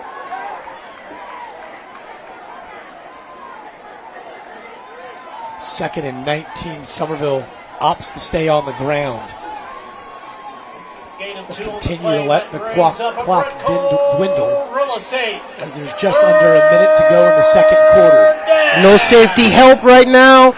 Look for a post. Yannick Smith in the middle. Cummins drops back. He's looking for Smith on a go route. He's got his man yet again. Des told you, no help over the top, help needed. Yannick Smith eclipses over 250 receiving yards in the first half, and Jaden Cummings delivers a dime. Again, just like I said, it's going to be a long night if we have no safety help, if we're not double-teaming this guy at this point in the game. We have a flag that's bringing this play back, and that's the best results for West Ashley at this point. I was going to say, maybe the most important defensive play of the night is a yellow hanky on 3rd and 19. A holding in the secondary that allowed Jaden Cummings to step into a clean pocket will result in a 3rd and 30. Don't count the Green Wave out when you got number 3. At the top of your screen, it's Sheldon Glenn. Well, this is a great opportunity for another wide receiver to get a ball thrown his way, because I think Yannick Smith just went to the sideline to take a little break. He's asking for that 0-2 mask. 3rd and 30, Cummings dishes to his tight end, Keyshawn Washington. Keyshawn Washington with about a pickup of 15, but is absolutely hammered with a huge hit on the outside. That was Matthew Chorba, a tackle that should end an eventful first half. Summerville will allow the second clock quarter to dwindle down, but not before 4. Not 1, not 2, not 3, but 4. Yannick Smith touchdowns. Jaden Cummings obviously delivering all 4 tutties as well. And hold your horses, folks. Looks like head coach Ian Rafferty's not done yet with this first half. It was a late whistle. I think Mr. Smith may have put his helmet back on and snuck back out there. Think he's going for 5? As we've seen 3 touchdowns go over 60-plus yards. They're all spotted at the Summerville 41. This one would be a 59-yard touchdown. Jaden Cummings has got the arm to get it there. Clearly, we know Yannick Smith can get there. Well, if I'm West Ashley High School, I'm putting everybody in the secondary 30, 40 yards back. There's no way he's going to catch this one and get in the end zone before we get out the half. Spell prevent. Yes, that is it. So a last-second timeout with just 1 to go in the second quarter. It's 59 yards to the end zone, and Yannick Smith has his helmet off to the delight of every fan in purple. Especially these fans that are in front of us right now. On the bottom of your screen is Carson Ginn, accompanied by Quintrell Pettiford at the top of Sheldon Glenn. A little chestnut checkers, a little cat and mouse between Coach Kiefer and Coach Rafferty is you can't take those timeouts with you to the clubhouse. So Coach Kiefer will use his last of the half. And I feel that's a good timeout, because it's very important that we're all on the same page going into this last play, and make sure that if they do catch the ball, that we have 11 hats running to the ball to get one of these guys down. Now let me ask you. You're my quarterback guru. I'm always picking your brain for insight. With a second left, 59 yards to the crib, are you trying to show off the cannon? Is this the Hail Mary play that we saw in West Virginia, Houston the other night? Or is this going to be a hook and ladder? I mean, what's the play call up the sleeve? I'm handing it off, and I'm just taking it into halftime. I'm up 2 scores. I'm okay with that. I really just want to hand this ball off, keep everyone safe, go back, let's talk about it, and figure out what we're going to do in the second half and keep it going. So my question to you then, why call the timeout? That's a good question. I think we're about to find out. We're about to find out. Get your popcorn ready at home. We've seen 3 touchdowns go for 60-plus yards tonight, all thanks to maybe the best receiver in the state of South Carolina, Yannick Smith. No Smith on the field. What do the Green Wave opt? Jaden Cummings, he drops back, he airs it out. He's looking downfield. Batted away as he was looking for Sheldon Glenn. And now finally, we'll take it to the half. That concludes the half. How do you sum up a 34-21 scoreboard as Summerville, the number 1 state team in the state of South Carolina at the 5A level, leads West Ashley? Didn't come as easy as the score might show, though. 4 Yannick Smith first half touchdowns. And as we wait for Chris Nessman, he'll meet with head coach Ian Rafferty before they head to the half. But Des, no help over the top, but you gotta love what you see out of number 3. Yes, he's just an exceptional athlete. He's a big-time Division I college football player. I'm really excited to see him play on the next level, because when you look at him, you automatically know that his skill set translates to the highest level of college football that's out there. So I'm just looking for big things from him. He has NFL potential, size, speed, the ability to catch the ball, and the yards after contact. He's an absolute dog, and he's giving us a treat tonight. Yannick Smith, a dog. Jaden Cummings, a dog. And we now kick it down to the field as it's head coach Ian Rafferty with our third member of the crew, Chris Nesman, to hear how his thoughts were on this Summerville first half. Ladies and gentlemen. All right, Coach Rafferty, so you guys are ahead. You've had a lot of yardage, brilliant plays. It's been phenomenal to watch. What are you guys going to do to kind of keep that momentum going into the second half? We're just going to keep calling plays. I mean, they're kind of loading up for some reason to stop the run. They continue to do that. We'll just keep slinging it around. What's that locker room going to look like? What are some of the things you're going to focus on as you come up? Well, one, we're going to make some adjustments on defense. They got us a little bit early there, so we'll make some adjustments there. Our defensive staff does a great job with that. We kind of got off the field twice there with 2 interceptions, and we just got to tackle a little bit better. That's the main thing. Keep scoring on offense. They had, I don't know, what is it, 21 points, and 2 of them were on great plays. One of them on a tip ball, one of them on a pick for a touchdown. So we're just going to keep doing what we're doing, make some defensive adjustments. Okay. All right, Coach, appreciate it. Let you go. Okay, there you guys go. Again, a few defense adjustments, but they're doing really good. Chris, you couldn't have said it better without yourself. Coach Rafferty says they're going to keep stuff in the box. We're just going to keep slinging it around. 4 Yannick Smith touchdown. If it ain't broke, don't fix it. Summerville leads at halftime. It's Preferred Home Services. Friday Night Rivals driven by Cruz Chevrolet. The Wave on top, 34-21.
Welcome to the Doctor's Implants Halftime Report, empowering people through full mouth dental implants.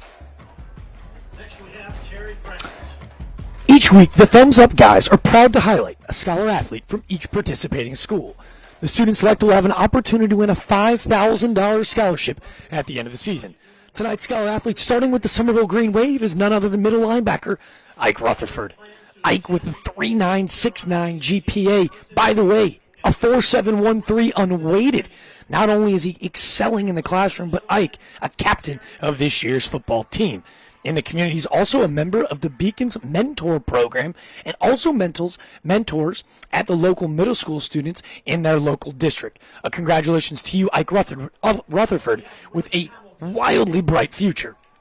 And for West Ashley, again, another football guy, another linebacker, Matthew Chorba. Matthew Chorba with a 3.969 GPA and an all-region football 2-year starter and a leading tackler on this Wildcat team to this point in the season. In the community, Matthew is a member of Seacoast Church, Vacation Bible School leader, a field day volunteer for Charleston Christian School, and also a soccer youth camp counselor. Not only that, but in his community as well, he volunteers down at the homeless shelter in downtown Charleston. 2 incredible linebackers on this Scholar Athlete of the Week, and congratulations to you both.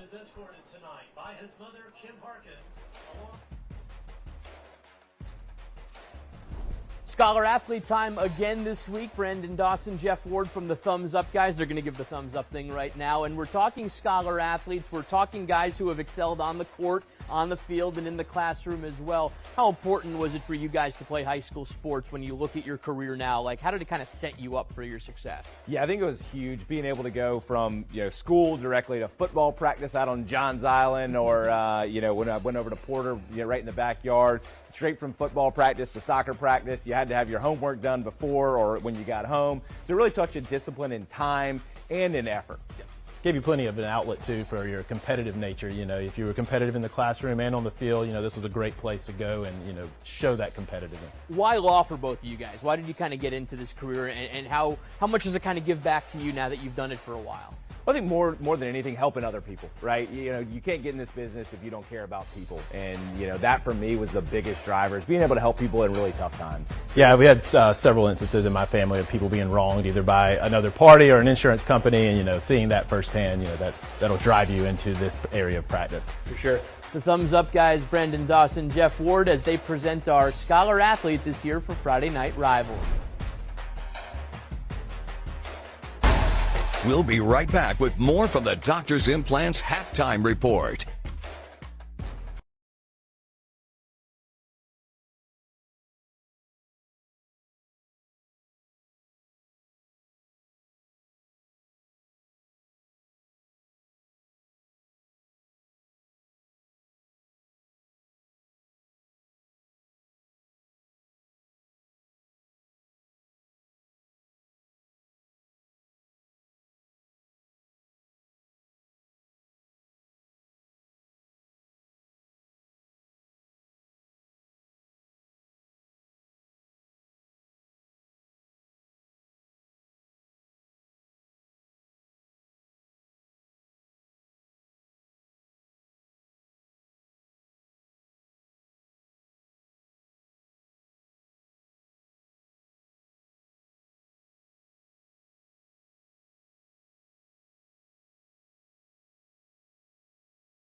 Welcome to the Doctor's Implants Halftime Report, empowering people through full mouth dental implants. Low Country football fans, we're giving you the opportunity of a lifetime to go vote for tonight's Delta Force All-Stars Cheer of the Game. Log on to abcnews4.com/poll and vote for either of tonight's cheer squads. We've obviously got the host school, the West Ashley Wildcats. Our visitors, the Summerville Green Wave. Go cast a vote for the Delta Force All-Stars Cheer of the Game. We'll reveal the results later tonight in the fourth quarter. But make sure to go vote. Let's check out the visitors of the Summerville Green Wave cheer squad first. Stand up! Get loud! Go! Big Green! Stand up! Get loud! Go! Big Green! Stand up! Get loud! Go! Big Green! Let's go! Hey! Hey, Cat! Let's get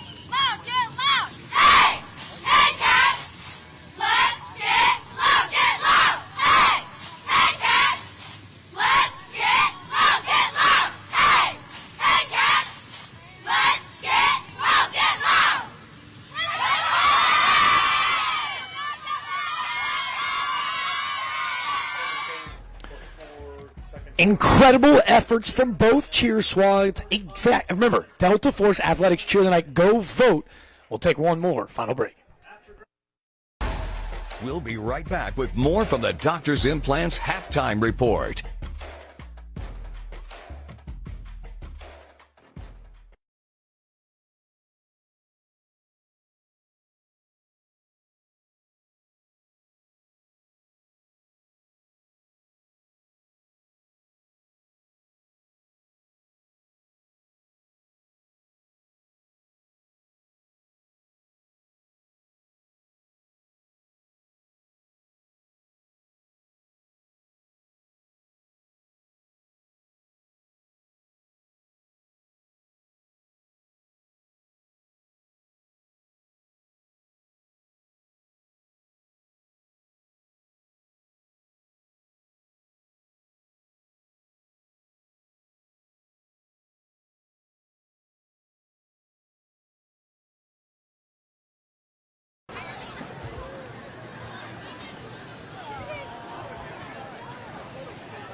No. People off. They kept sitting on the bottom of the thing. Right. Tell that guy right there in blue. They once I told them to get off, they did.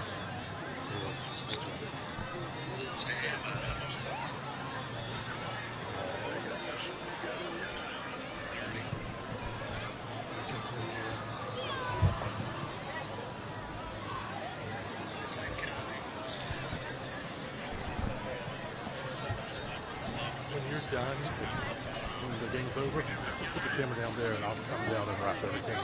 Joey, your sandwiches? So I'll take care of these two cameras. Y'all can get everything done by the time.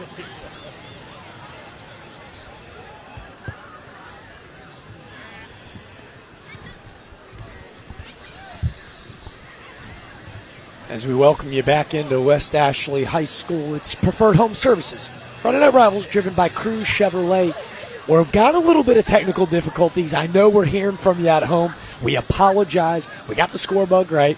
We know that our audio is bugging out for a little bit. It was just such an exciting first half, Des. I mean, hang on with this. This has been Boogity Boogity Boys. Let's go racing all night tonight. Yeah, it's been a great game up until this point. West Ashley actually has been doing well up until those last two drives. I think that last interception that happened gave Summerville a little bit of momentum, and I'm looking forward to seeing a better second half from West Ashley.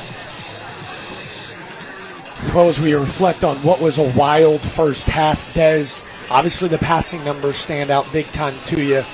8 of 15 for 263 from Jaden Cummings. Let's go ahead and circle the one at home that you guys are all interested in, folks. Yannick Smith, how about 6 catches, 4 touchdowns, and 241 yards of receiving in the first half? Well, if you tuned in tonight to see the Yannick Smith show, I'm sure that you're getting a treat. 4 touchdowns. He's been electrifying. He showed his ability to go get the ball and get into the end zone. He's just been a man among boys tonight, Jack.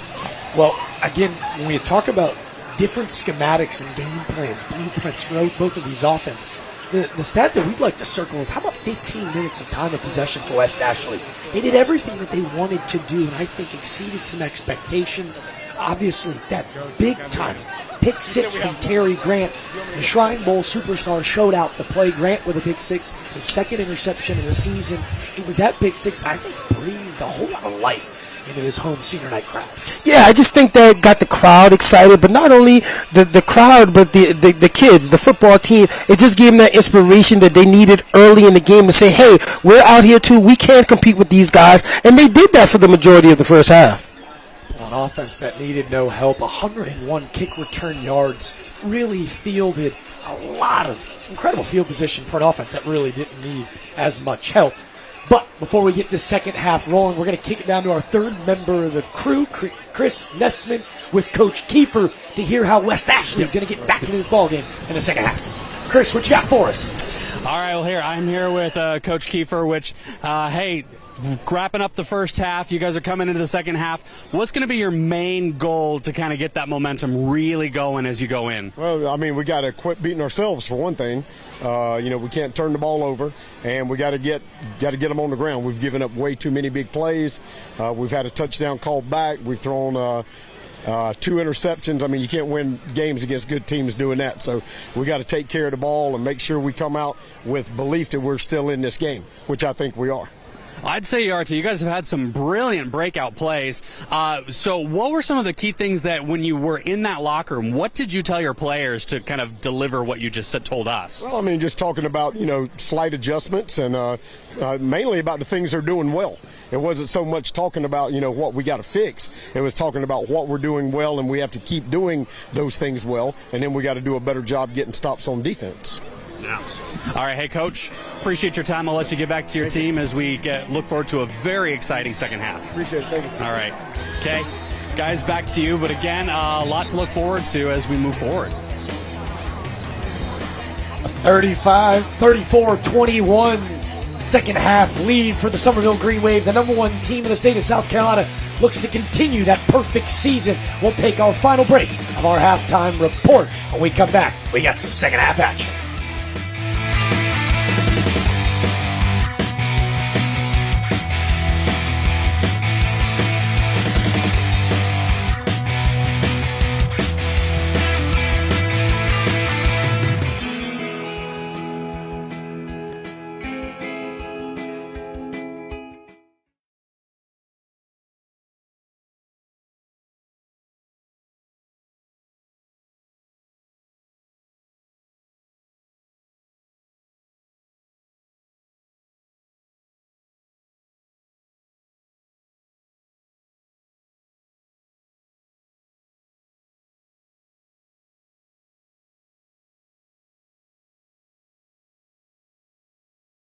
Is you stack it. So you put one in bump and run, right? You aggressive with him off the line, and as soon as he get by you, he run into another one.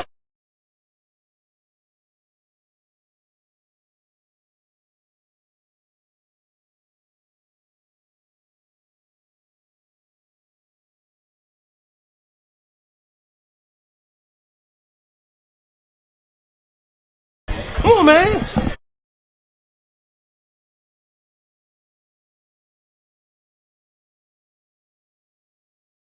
State.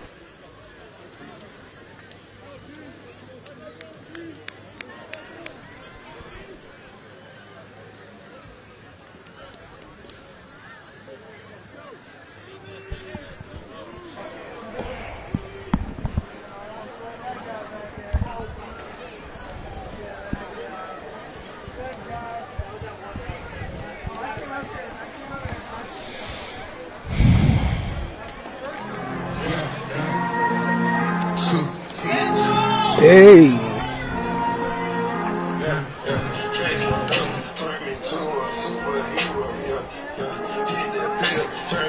Ladies and gentlemen, these receive the Wildcats, number 21, Lil Linus, #1, Chris Dollop.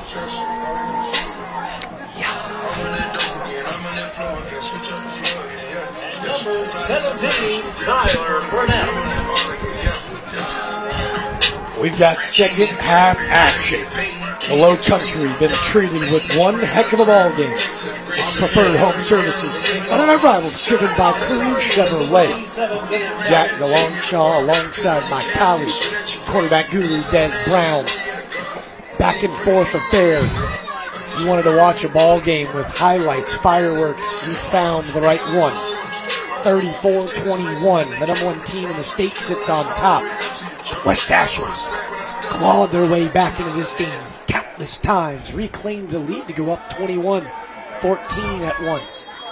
But not before 4 Yannick Smith touchdowns, the theme of that first half. 241 receiving yards from the East Carolina commit.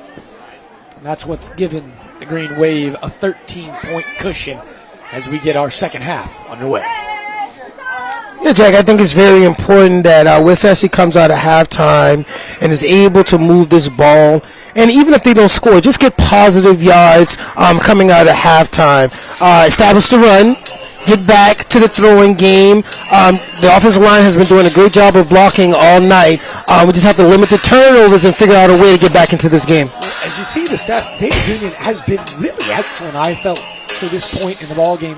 We heard from Coach Kiefer at halftime, got to clean up on the mistakes. Those 2 interceptions late in the first half doesn't really paint the whole picture. As they go back to the ground, a 2-yard dive for Kevin Brown.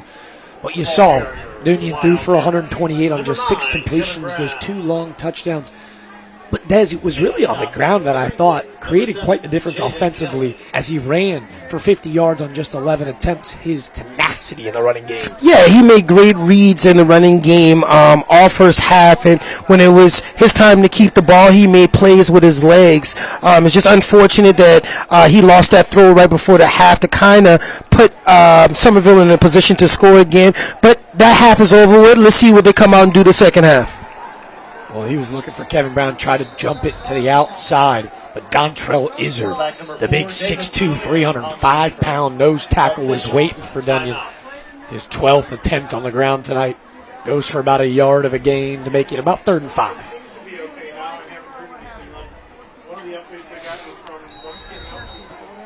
It looked like a Wildcat was slow to his feet. That was Jude Claiborne. Claiborne was really efficient. 3 catches for about 25 yards. Those 3 catches, 2 of them went for first downs.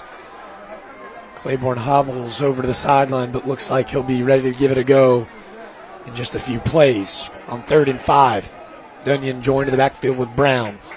They put Renew in motion. They fake the handoff. Dunyan will keep, and he's wrapped up in the backfield. The West Point commit, Jacob Cotterill, with a huge tackle for a loss and a salute to the Green Wave sideline. And that was a great tackle because it was a missed-blocking assignment by the offensive line. If he was able to get to the outside, he had a lot of grass right there to get that first down.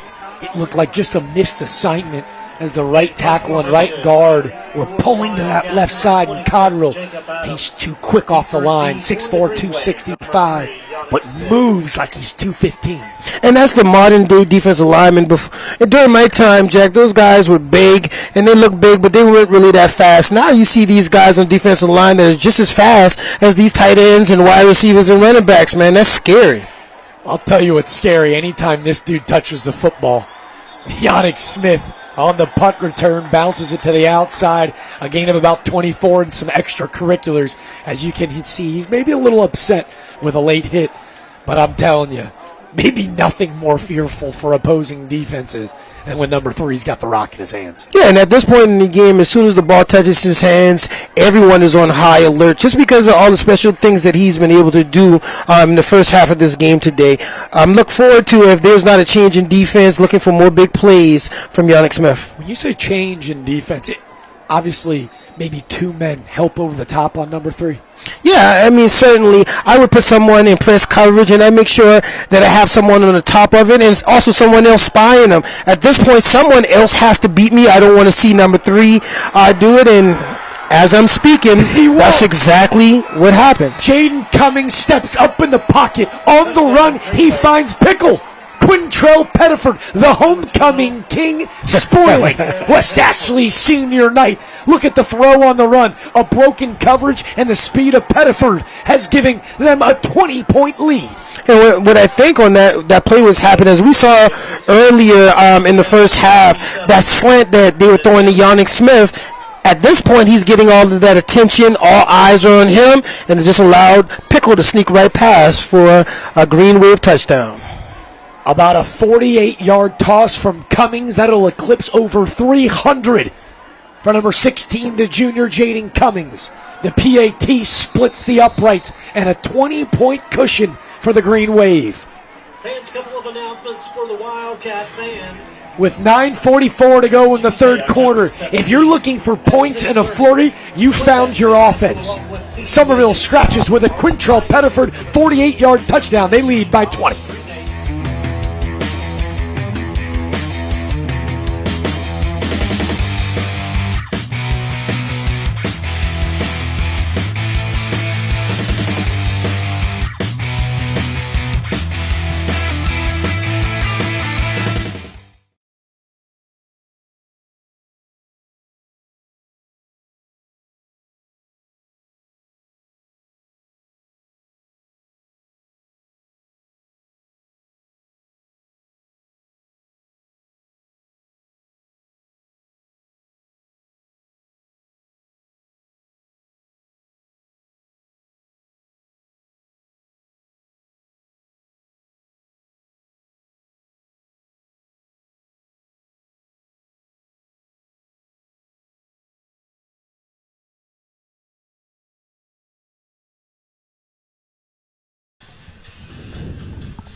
It's Preferred Home Services. Friday Night Rivals driven by Cruz Chevrolet. Summerville 41, West Ashley 21.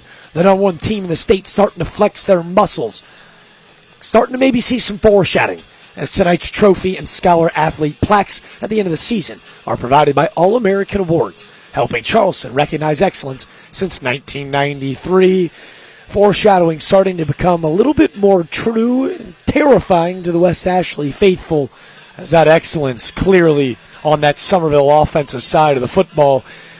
Des, before halftime, Coach Rafferty told Chris, hey man, they're defending the run. 6-7 guys in the box. They're going to continue to do so. We're going to continue to sling it around the gridiron. The aerial attack in full force.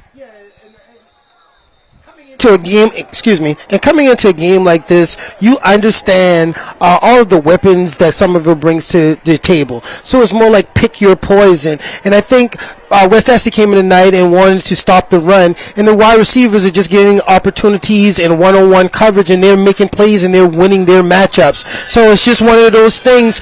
What are we going to do?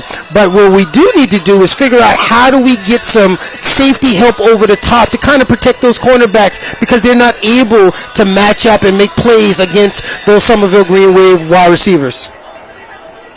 Down 20, we told you, West Ashley, a ball club that loves to run the football. Coach Kiefer expressed to us implementing winning culture, championship mentality. Coach Kiefer defined his championship mentality as never fearing anyone. It was our Cruz Chevrolet key to the game, but also showing up to the ball club in ballpark, expecting to win, and having accountability in all three levels and all three phases of the game. We see a quick little handoff. That was Chris Doloff. A little bit of a standing ovation from the West Ashley fans as the senior Doloff out here on senior night. His first positive play from scrimmage since his injury in opening night. Yeah, just starting the season off at the starting quarterback. I'm just happy to see him get an opportunity to get back on the field. This is his senior year. You don't want to leave your senior year with an injury. So just getting back on the field, getting back acclimated with his guys. I'm just happy to see him get an opportunity to contribute tonight. Testament to Doloff battling an injury, making sure he'd be out here with his brothers on senior night as David Dunion tackled from behind. Nice tackle from Summerville. Outside linebacker. That was Jaden Penix. Penix, a senior linebacker. His first tackle of the night and a great hit.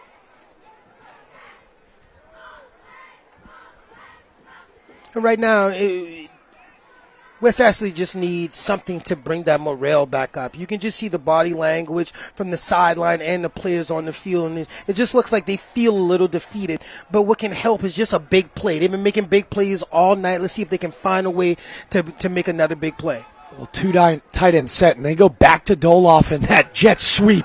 Well, you want to talk about high football IQ. What a play by Caden Gaddis. The middle linebacker shoots the A-gap. Makes a huge play in the backfield. And right now, Summerville can relax a little bit and just fly around. They have established a lead coming into the second half. And right now, it's just about relaxing, limiting the big plays by West Ashley, and making sure they get the ball carrier on the ground. Might not be anybody better in the Charleston area than taking the ball carrier to the ground than this middle linebacker, Caden Gaddis. 5'10", 230, a collegiate middle linebacker build already. Gaddis, a Shrine Bowl invitee. Haven't said his name a ton tonight as it's been a lot of action on the outside. That's what West Ashley will do right again. They find Chris Doloff on a quick little out route. A pickup of about 13. It'll be about 4th and 2.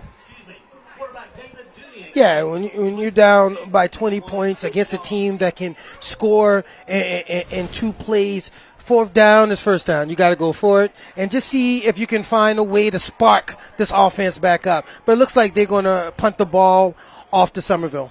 A great ball from Dunion on the outside. Again, Doloff ran a great route. But again, that right side, Daniel Dunion, the twin brother of David, and Hampton O'Donnell, they've been really good up front to provide a clean pocket for David to throw in. But again, they'll opt to punt. A low snap, end over end, and West Ashley will fire it away. Yannick Smith will await, and that ball will die at around the Summerville 34. Nice punt from Jacob Adams, who's doing the kicking and punting duties for the West Ashley Wildcats. And we'll take another quick break with them down on the field. Summerville 41, West Ashley 21. It's Preferred Home Services Friday Night Rivals, driven by Cruz Chevrolet.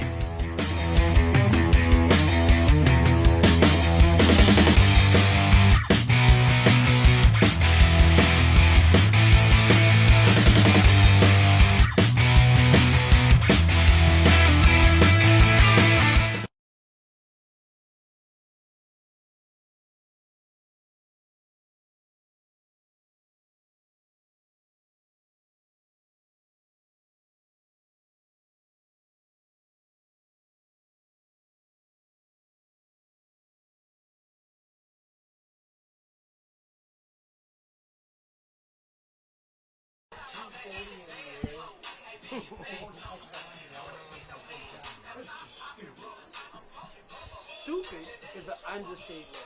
Single coverage, no safety help, no double teams. Results, how y'all do it?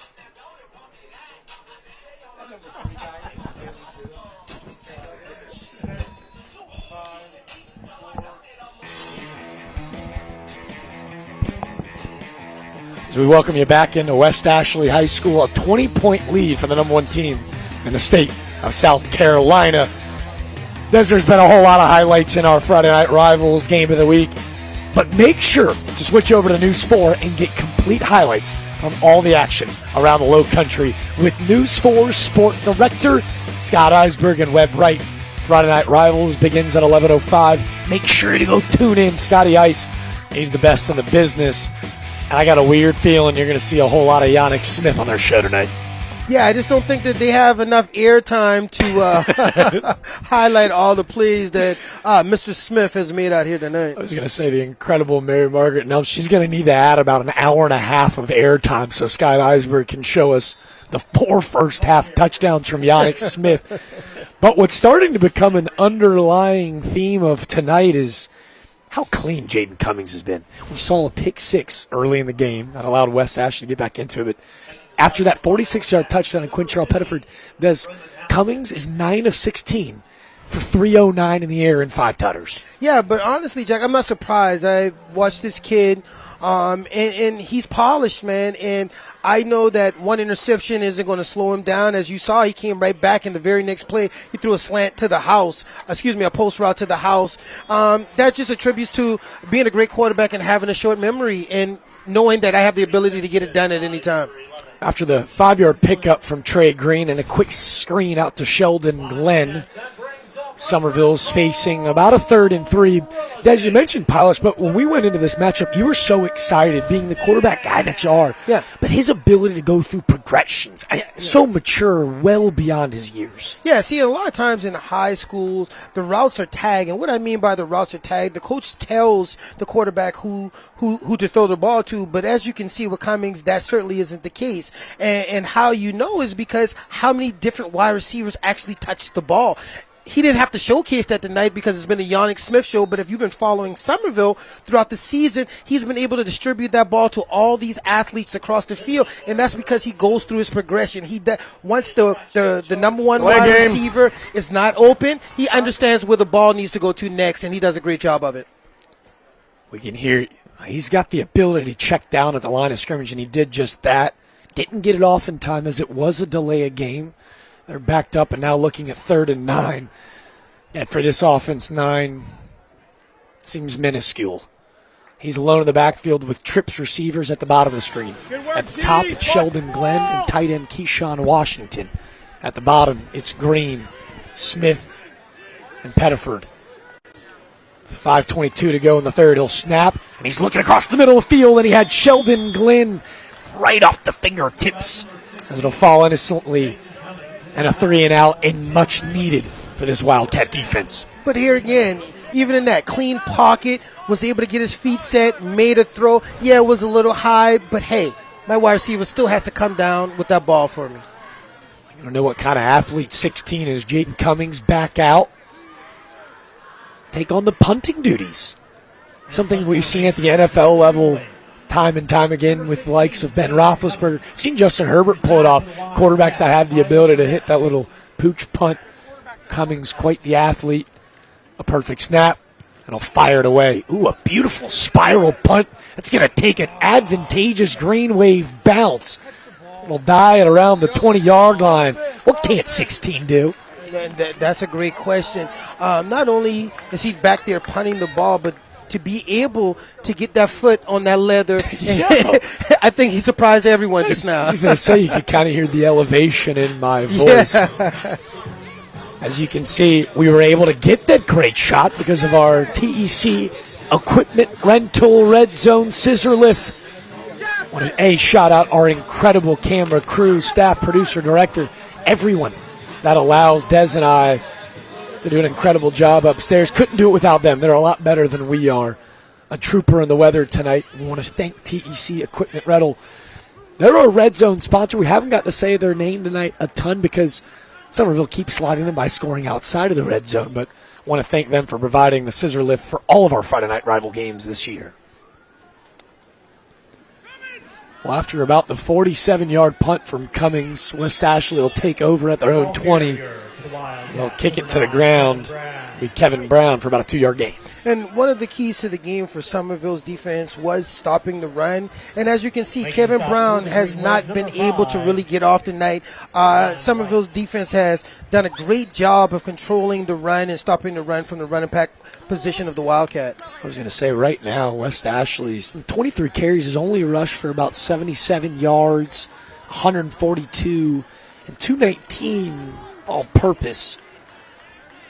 They understand that they want to control the football, take care of the line of scrimmage. 20 minutes to just 10. Time of position has been no bother. That Summerville offense. They look to air it out. Oh, man. Ben Peterson, the senior, 6'4", 205 on the outside, almost just came down with a spectacular one-handed grab, but to no avail. Yeah, and again, when we're down by 20 and you have an opportunity to make that play, using your size, which you did a great job, boxing out the smaller defender, you got to find a way to come up with that catch to keep your offense on the field. I was going to say, he throws it perfectly on the back shoulder. That was Jamin Brown, who's already got an interception tonight. You can see he kind of lost his footing a bit, and Peterson almost comes down with what would have been a huge Mr. Sparky first down here in the third quarter. The Wildcats facing about 3rd and 7. Peterson in the bottom of the screen, accompanied with, I believe that's Mason White, the first we've seen of the senior running back. He's looking to the far sideline. That's Doloff to the outside. Just outside the outreached arms and a 3-and-out. Forced by the Green Wave defense. And these aren't bad balls by the quarterback. But something I would like to see is as many deep balls as you throw, these DBs are already bailing out, right? Those 10, 12-yard curls and comebacks, slants, digs, those routes are open right now. We can't just continue to just try to throw fly routes for the rest of the night. And you bring up a great point, Des. Jude Claiborne left with a little bit of an injury earlier in the second half. He had 3 catches for 2 first downs in that first half. Wide open on the seam often in the first half as we get a booming punt. It sends Yannick Smith back. And you can see a little cat and mouse. He dekes out the special teams unit before he's tackled around the 45. Thought we were getting ready for some fireworks, but a great play in special teams from West Ashley, the middle linebacker, and starting left tackle, Roman Hamilton, in all 3 phases of the game tonight. Hamilton's been great. Yeah, and what Hamilton can tell his kids, hey, I tackled Mr. Smith in the open field. I was going to say, they said film don't lie either, Jack. I was going to say, man. It was a good old bait and hook on the outside. It looked like he almost called for the fair catch. Yeah. Hamilton said, I've seen the back of 3 all night long. I'm taking him down even if it was. I had enough of that. He's going down. The Green Wave often go back to the play action. They air it out downfield.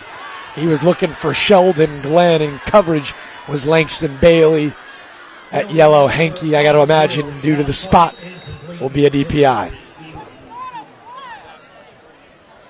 Well, based on that call, it looks like we're going to get an official timeout. As we pause in action on the field, we await the ruling on that go route from Cummings to Glenn. Golly, man. Defense, 10 yards, previous spot.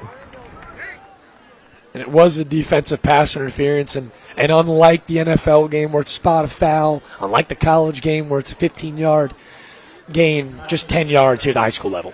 Yeah, and we saw that same penalty early in the first half. And sometimes it's a good penalty. If you feel that you're going to be beat for a touchdown, I'd rather give up 10 yards than 6 points. Sheldon Glenn, who's got 3 touchdowns on the season, a long of 60. He's the speedster of the dynamic receiving trio. He holds an offer from UNC Pembroke.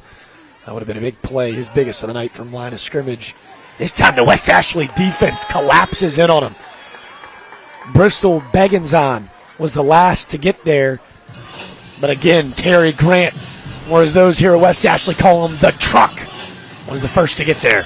Yeah, we're going to need to see a little bit more of that from West Ashley's defensive line. Just kind of disrupt that quarterback's vision and try to get him on the ground, make it a little bit more difficult than it's been so far this game.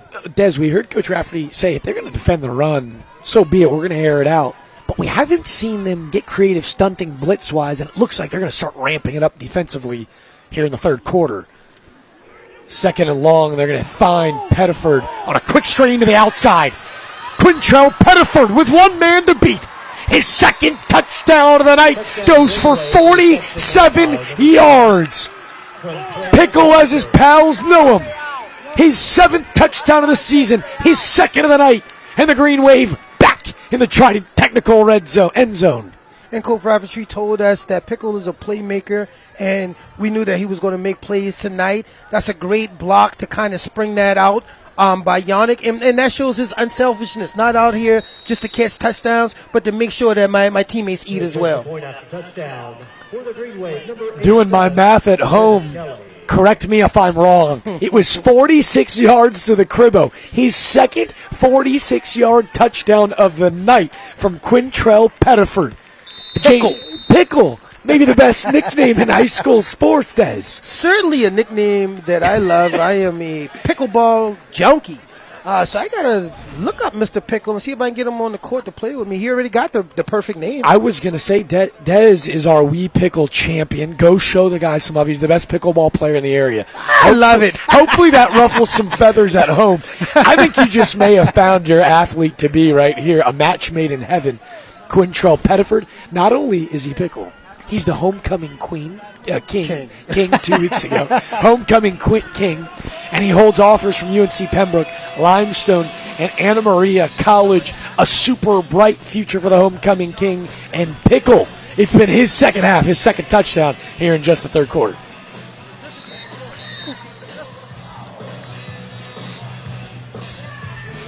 .252 left in the third quarter. Summerville. They were down a score at one point in time, and that lasted all of 47 seconds. Our quarterback guy, Jaden Cummings, has now thrown for over 350 yards, 11 of 19 for 358 and 6 tutties. Quintrell Pettiford, 2 catches, 2 touchdowns for 95 yards. And that Yannick Smith guy, not too shabby, 6 catches for 241 and 4 tutties. It has been an offensive clinic. It's been a night to remember for Cummings. He just has the luxury of having all of these exceptional athletes on the offensive side of the ball. You have wide receivers with speed. You have a great running game. And that makes your job just that much easier. And then you bring in the skill set that he's shown and put on display today. I think they really have a great chance to make a run at it this year. Well, Des, very similar to what we saw at O'Reilly Stratton in our first game that you and I did together between Fort Dorchester and Gaffney. Stratton at Gaffney, weapons all around. So selfless. And obviously his ability to distribute to all weapons, get the ball and out in open space. But tonight what we've seen out of Jaden Cummings, he came in with that 70% percentage completion, but the number that jumped out to us for our football junkies at home, a 147 quarterback rating is unheard of. Unheard of, especially at the high school level. But just seeing how polished the kid is, if you just take an opportunity to watch his footwork, just to watch his balance when he's making throws, watch his decision making on where he decides to throw that ball. He's just an elite quarterback, and it's a great treat for us to be able to see a quarterback at this magnitude in our area. When you see a penalty picked up by our head official before a delay of game, Coach Donnie Kiefer calls the first timeout of the second half between either team. 2 quick scores, both 46-yard bombs from Cummings to Pettiford. West Ashley has had no answer in this third quarter. But Coach Kiefer got to be really excited outside of those 2 interceptions that he mentioned about his team's resiliency. Obviously now a lead that might seem insurmountable. What do you kind of expect to see late in this third, early fourth for the Wildcats to just kind of show some life, right? You talked about championship mentality. What do you need to see out of the Wildcats to kind of display? Well, the Wildcats came out and competed tonight. And I think that was enough for the fans to say, hey, these guys came out, showed us, they gave us a show, plays were made, and right now we're just witnessing the cream rise to the top. And that's the Summerville Green Wave, undefeated, #1 ranked team in the state. A nice tackle in the backfield. That was number 27, Jaden Penix. His second tackle for a loss tonight, the senior outside linebacker, kind of exploding out of a cannon into that West Ashley backfield. Yeah, I'm just familiar with a lot of these kids, Jack. Years ago, I had a quarterback academy, and I was just able to work with a lot of these kids that we're seeing play high school ball right now. Jalen was one of my athletes that I worked with for a couple of years. He actually started off wanting to be a quarterback and just realized he was a really aggressive player, got bigger, got stronger, and ended up becoming a great linebacker for the Summerville Green Wave. Telling you, folks at home, as we see Kevin Brown, the nephew of Des Brown, an aggressive run for a pickup of 4 to make it about 3rd and 4. Low-country football fans, I have been blessed to sit in this booth with Des Brown. I call him the pickleball champ, and I joke and call him the quarterback guru, but your knowledge of the game, your knowledge of these young student athletes next level. Before tonight ends, I have to say thank you on behalf of the entire Low Country for kind of allowing us to learn from you. Well, I'm thankful for the opportunity. I'm thankful for the opportunity to be able to call these games with you. Thank you, Everett, for giving me an opportunity to come in and sub for you, man. Me and Jack have a whole lot of fun. If you could just see some of the stuff that goes on behind the scenes, we're in here dancing, we're having a blast. So it's extremely fun. And thank you, Channel 4 and Friday Night Rivals, for inviting me in and giving me the opportunity to talk some football. My life these days revolves around pickleball. That's something that I love. That's something that I'm certainly passionate about. But football is my baby. And having the opportunity to get back out here, seeing some of the kids that I've worked with over the years out here performing and just being the best players they can be, that gives me a lot of satisfaction. So thank you again, Jack. You have been a lot of fun. And thank you, Friday Night Rivals, for giving me the opportunity. Well, the Friday Night Rivals crew needs to get an in-camera up here because we really are dancing those commercial breaks. Because, I mean, what's better? A little high school football on Friday night and a 4th and 2, and the Green Wave defense has answered the bell in this second half. You can see Ike Rutherford, the captain outside linebacker, sprinting off the field. Penix blew it up on the outside. And there's your man again, Des. Jaden Penix, a 3rd tackle for a loss in this third quarter. Yeah, very happy to see him get an opportunity to get on the field. I know he's been dealing with some injuries, but just getting out there and being able to contribute with his teammates, I'm sure he's having a blast out there. Happy for him. 27 to go in the third quarter at the 36. Don't be surprised to see the Green Wave take a shot. They hand it off just right up the gut.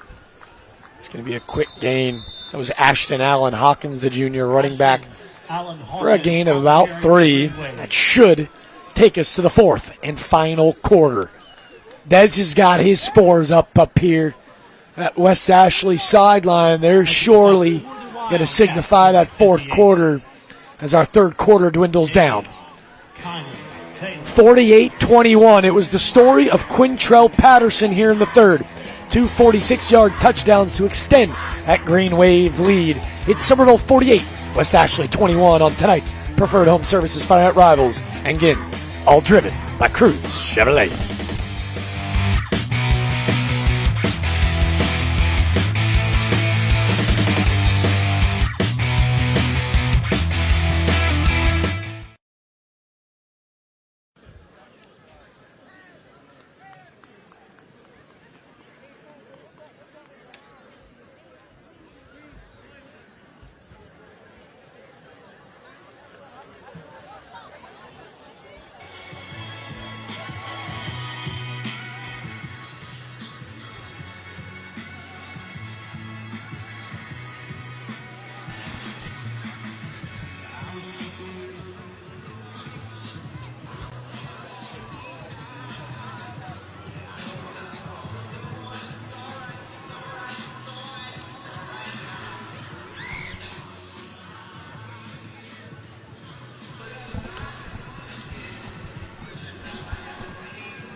Say a big thank you for giving them a shout out on.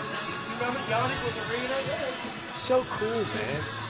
Yeah, Ryan from Ford, Davion, like all these guys that you've been a part of to be able to come back, like it's just so cool. How many coaches that you've been, like Lake Marion's coach for you to play against him was crazy. It was so cool. It was so cool, bro.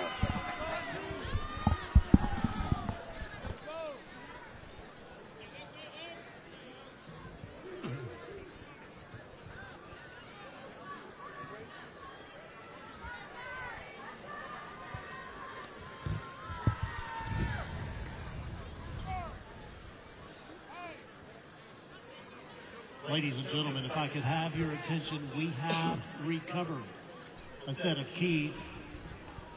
This is a set of car keys. If you have lost your keys, please come up to the press box, describe them, and retrieve. We welcome you back in for our fourth and final quarter, a commanding 27-point lead for the number one team in the state. The Summerville Green Wave facing region foe, the West Ashley Wildcats, and it appears to be another dominating victory. Here are the results for tonight's Delta Force All-Stars Cheer of the Game. 88-12, the Green Wave. The opposing teams usually seem to have the edge, so shout out to both of our cheer squads tonight. But congratulations to the Summerville Cheer Squad, a commanding victory. And all sponsored and thanks to Delta Force Athletics, home of Delta Force All-Stars, proudly cheering on the Lowcountry's high school sports. On the gridiron, the cheer squad. It's been all Green Wave tonight, Des. 5:30 to 7 o'clock. It's just been one of those nights, but these guys has showed up, showed out, and showed why they're the number one team in the state, as well as advertised. Cummings is going to air it out. Does he have his man yet again? Ooh!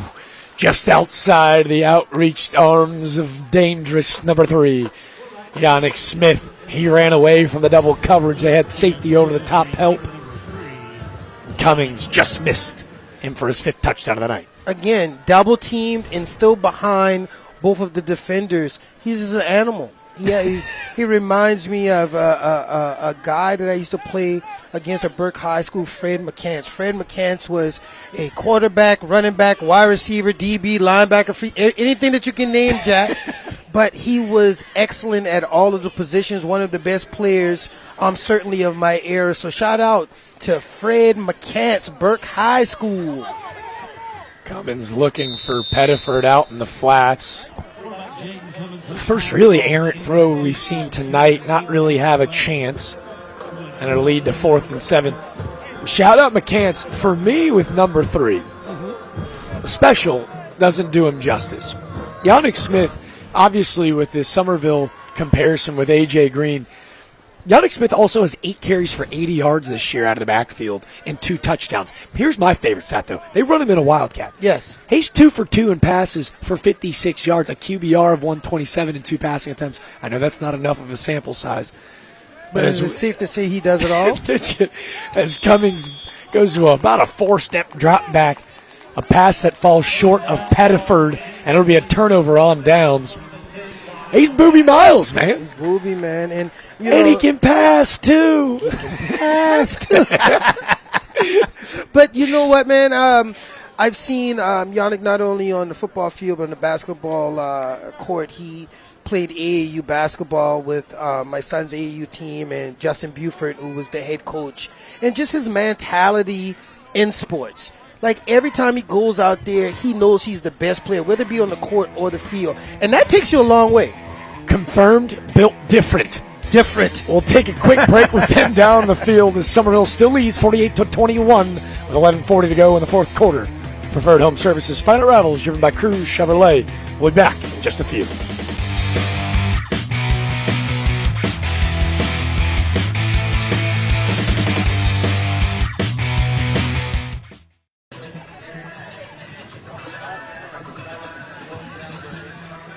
Change the battery out on.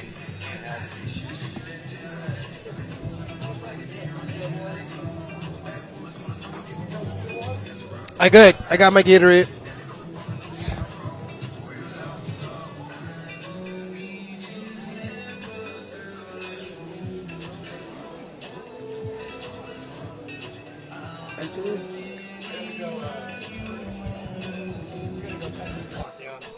Huh? Yeah.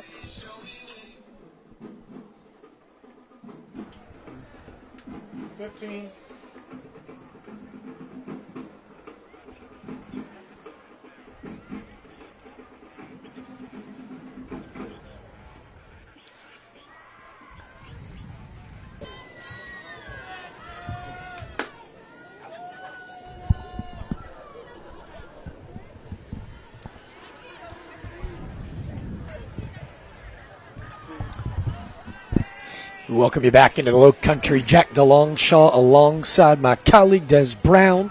Our third member of the crew, Chris Nessman, has been roaming the sidelines. Perfect night for our local meteorologist to shed some good news. A rainy day, a clear night. Beautiful night for football, as you can see, muddy jerseys on the backs of all of these young student athletes as Jaden Penix, a bowl in the china shop in that West Ashley backfield in the second half. Yeah, Jason Penix is a kid that spends a lot of time in the weight room. He's a big, strong, physical kid, and he's dominating his battle in the trenches right now.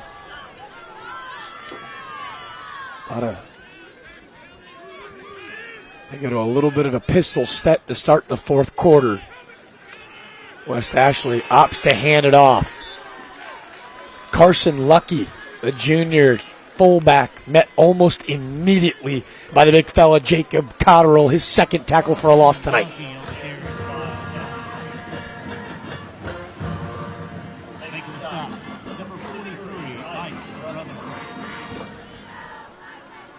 Cotterill with the first hit. Ike Rutherford, his fellow senior captain on the defense, with a big hit. And Des, what's been really interesting, I think, for this defense, a lot of the love and spotlight has gone to the offense, rightfully so. There's studs all over the place. But this is a defense that's starting 9 seniors, right, out of 11 guys.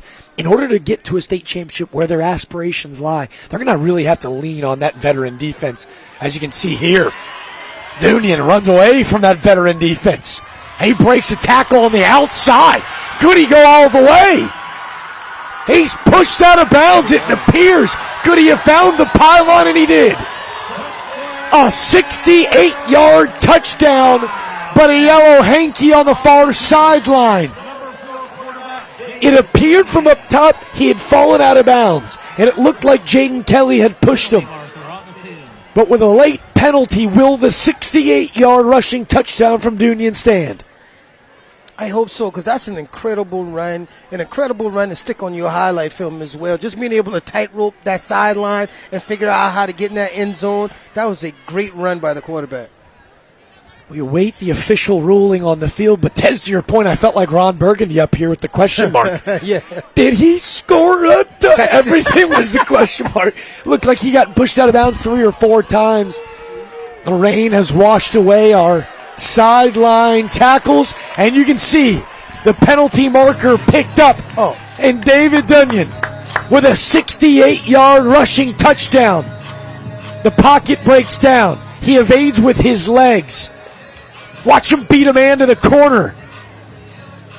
Didn't break 1 tackle, but how about 3? Ooh, get in there. I'm in there. I love it, man. He's done a great job on that. I know he's had the 2 interceptions, but he's run the ball exceptionally well. He's been a leader for that offense all game long, and he hasn't quit. He's still out there fighting, still out there battling, and that's exactly what you want to see from your quarterback. We saw a lot of elusiveness as we await the PAT off of the foot, and it's good. The lead and deficit cut back to 20 thanks to the big 68-yard touchdown from David Dunian. He now eclipses over 100 yards of rushing for the night, and will take a break with him down on the field. A 68-yard bomb from Dunian cuts the deficit to 20. We'll take a quick break with 9:54 in the fourth quarter.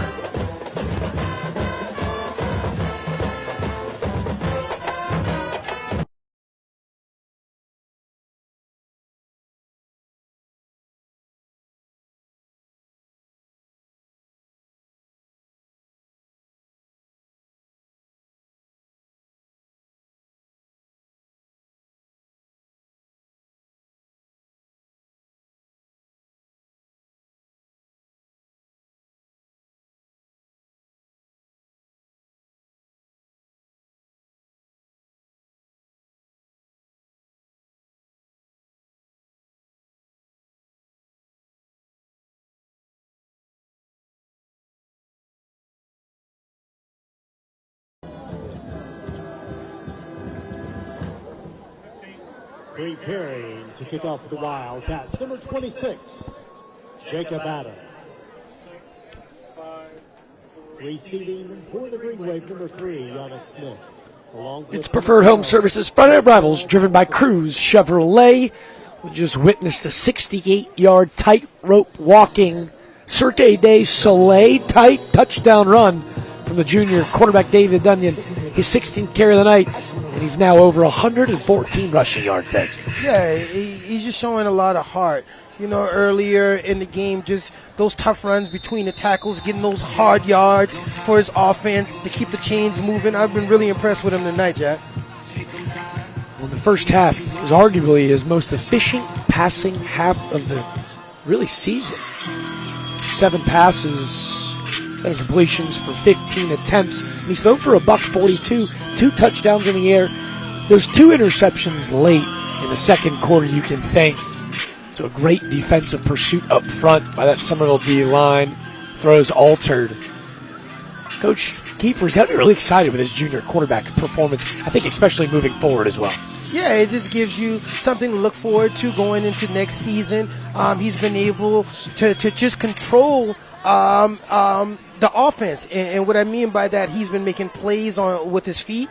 He's made plays in the air, and he's done the best job he could do for the Wildcats tonight. They should be pleased with his performance. Dunyan, whose twin brother Daniel is actually his right guard, a state championship lifter, squatting over 525, benching 345, deadlifting 515. His twin brother is a state champion lifter in high school ranks, and his quarterback brother has been wildly effective against an incredible Summerville defense. With the Green Wave aerial attack of an offense back out, they kick it to the ground with Trey Green. That was Green's 8th attempt of the night, and he's now over 56 yards rushing, well on average. And we've talked a lot tonight about Yannick Smith, but one thing I do want to mention is the foundation of Yannick Smith and a lot of these athletes that came from that North Charleston area. And they came through a program, the Ackaby Raiders, where you can find Davion Brown and Ryan Campbell's, and they've been putting out some of the best players in the Lowcountry for over the last 20 years. So I want to make sure I give a thank you to Coach Chuck, Coach Anton, Coach Monty, Coach Dante for investing in these kids, keeping them on the right track, because it's bigger than sports. It's bigger than football. They invested in these kids, and now we're able to see the fruits of their labor. Yannick Smith coming out here, putting on a show amongst all the other kids around the Lowcountry that they've touched. Well, you brought a great point. It's so much more than sports. They've changed lives, right? Just because it's at the elementary level. Coach Kiefer with West Ashley, he's trying to be able to create a unified front. As you can see on the outside, Yannick Smith falls in his route, and Jaden Cummings has thrown his 2nd interception of the night and just his 3rd on the season. That pick coming down with Jalen Capers, the junior corner. His 2nd interception of the season. Yeah, and I want to pick up a little bit because it's so important to me that these guys get acknowledged. And a lot of times, the way the Little League sports have developed now into AAU football, they all represent these different schools. So all of them have, from Summerville to West Ashley, Fort Dorchester, all have youth teams. And this is how you actually build a culture. These kids are learning the systems of the high school at early ages. So by the time they get to high school, all of the terminology is familiar. So shout out to all of you coaches that are investing in these kids at a young age. We have Coach Darryl Cableton that's over to West Ashley High School, who has a lot of great athletes coming up. So look forward to big things from West Ashley Wildcats here in the near future. Kevin Brown with a 7-yard cutback, make it 2nd and 3. It's so funny you mentioned Coach Cableton.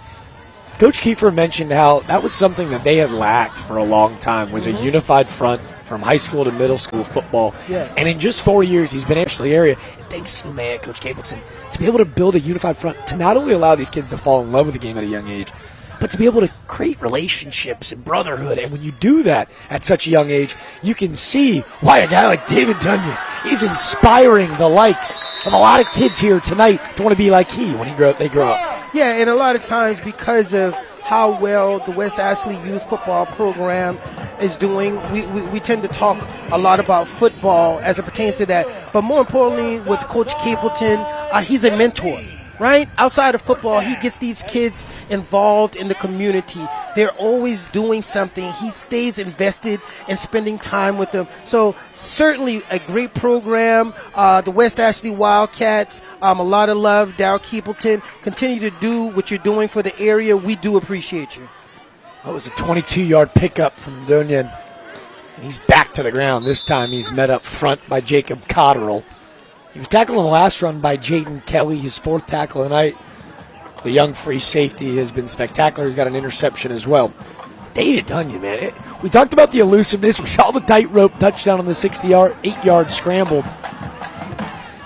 At just 175 pounds, man, this kid plays hard. No, he plays hard, but he plays with heart. Ooh. Right? You're 175 pounds. You see how big this Summerville Green Wave defensive line is and linebackers just stacked, just looking like animals. But he hasn't been afraid all night. This time he kicks it off to his tailback, Kevin Brown. Brown keeps churning those legs for about a 5-yard pickup. He runs behind that left side. Roman Hamilton and Max Beckstein create a nice little hole. Brown exposed it for about a 6-yard pickup. Yeah, I mean, it's just good to see the Wildcats. They're out here. They're still competing. They're still trying to score points. I'm just happy to see that they haven't given up and threw the towel in. These guys are out here still trying to compete. I was going to say Summerville, the number 1 team in the state. They get it up to a 27-point lead. Obviously, the miscues is what Coach Kiefer will most likely highlight to his bunch. But like you mentioned, he's got to be really inspired by the heart that his group showed tonight. As they go back to the ground, and it looks like Kevin Brown's going to have enough for another West Shore home first down. Yeah, certainly a lot of positive things have been shown tonight from the Wildcats. It looks like we have an injury down on the field, so let's check on that and make sure that the kid is okay. Well, that's the last thing that you want to see is that's number 65, Max Beckstein, the senior left guard, 6'2", 245 pounds, as the West Ashley athletic training staff tends to Beckstein. We wait with 6:31, and as we await for Max Beckstein, we're actually going to show a little bit more love to West Ashley. Defensive stop of the game brought to you by Will Lou Gray. Never stop learning. To stay on beat with the Wildcats, Dez, our stop of the game has got to be Terry Grant. That pick 6 early that really breathed in a whole lot of life for that Wildcat sideline. Yeah, this play right here just kind of gives you an idea of what kind of athlete that you're working with. Coming from that defensive end position, getting back, reading that play, being able to make a play on that ball, but more importantly, showing the running skills by being able to take that ball and getting 6 points for his team. I was going to say, you see at the end of the play, we missed that on the first go-round, but Andrew Jackson trying to pick up Terry Grant. Now, Andrew Jackson is 6'3", 235. He, as well as Jacob Cotterill, holds an offer from West Point.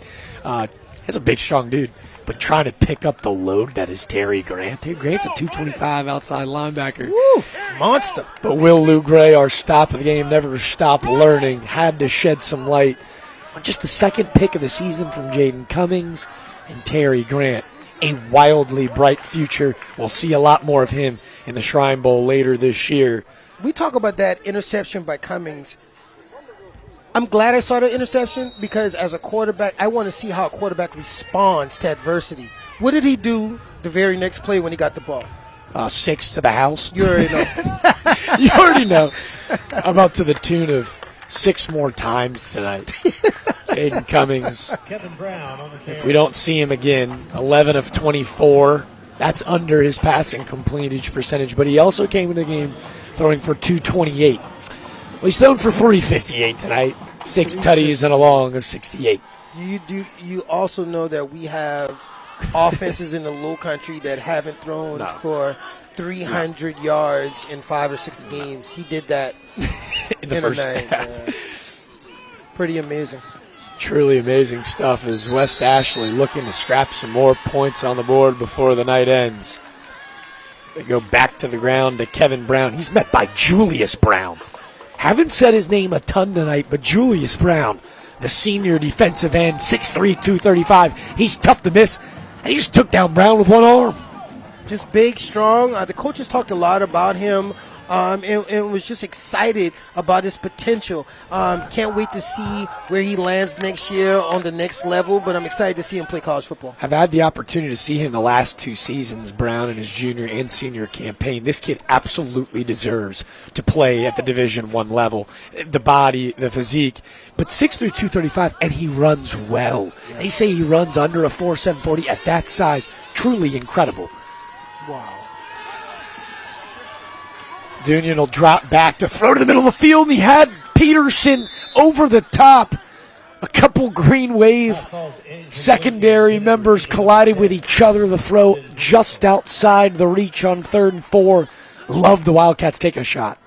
Yeah, it's just that we're not quitting attitude. We're still out here. We're still trying to put points on the board, and I'd love to see these guys still out here competing. 4th and 4, never a question that they were going to keep the offense on the field. Down 20 with just under 5 to play. It'll be interesting to see if they go back to that RPO option run that's been so successful. They throw it in the air. He's looking to the outside. It looks like it'll be enough for a first down. Kevin Brown out of the backfield escapes out in the flats and makes a nice catch down. Yeah, I think nephew kind of heard me talking a little trash about him in the first quarter when he dropped that ball and said, hey, I can't let my uncle down and drop 2. So that was a great catch by Kevin Brown to keep the Wildcats offense on the field. Let's see if they can come away with some points. Talk about another guy that we need to give some flowers to, Kevin Brown. I know he's your nephew, but I'll do it for you. We'll talk to Coach Kiefer as you take a look in. Guys that were really important to be the backbone, the fabric of this West Ashley culture. As you see, Dunion, he splits the gap just nearly yards away from his second rushing touchdown of the night. About a 17-yard game will lead the Wildcats into the TEC Equipment Rental Red Zone. The friendliest name in equipment rental. Dunion again, the elusiveness, the toughness extends the drive yet again. We've been talking about Dunion all night. It's just his toughness and his willingness to compete. He's a guy that I take down a dark alley with me any day.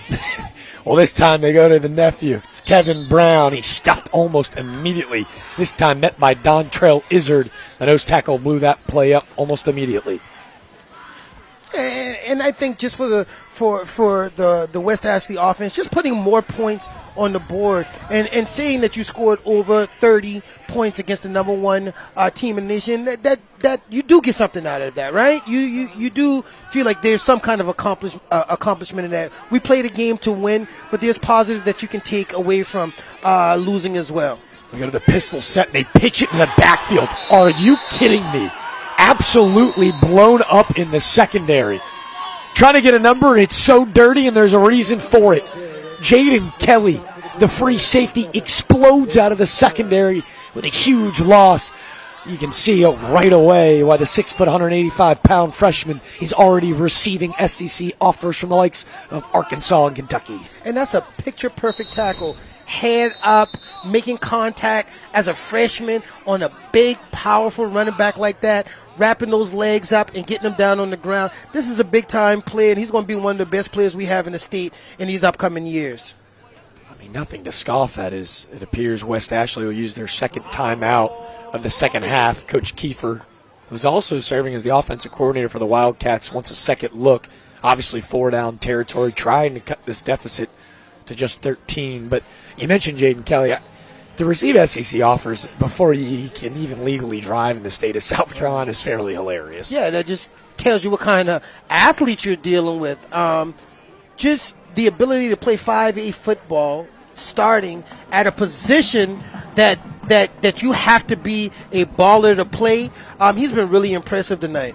Well, Des, that was a really impressive and cool play, which leads us to our Holy City Heating and Air coolest play of the game. We provide solutions for every season. Go check out Holy City Heating and Air. How can it not be? How cool Jaden Cummings was in the air, and this time it was to Quintrell Pettiford, on the outside. Mr. Pickle. Mr. Pickle. But here again, you don't take account of these little small short passes. That ball has to be placed in front of Pickle so he can continue to run. And just the accuracy that Cummings has shown us all night, man, has been truly impressive. Pettiford, Mr. Pickle, Mr. Homecoming King. Let me introduce you to the pickleball champ up here upstairs. It was all Quintrell Pettiford. Goodness gracious, I'm looking at Patterson on my sheet. It was all Pettiford here in the second half. 2 46-yard touchdowns. He was the difference maker for the Green Wave in the second half.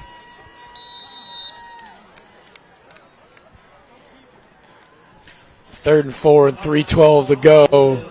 Starting to play a little cat and mouse as Coach Ian Rafferty's going to call a timeout of his own.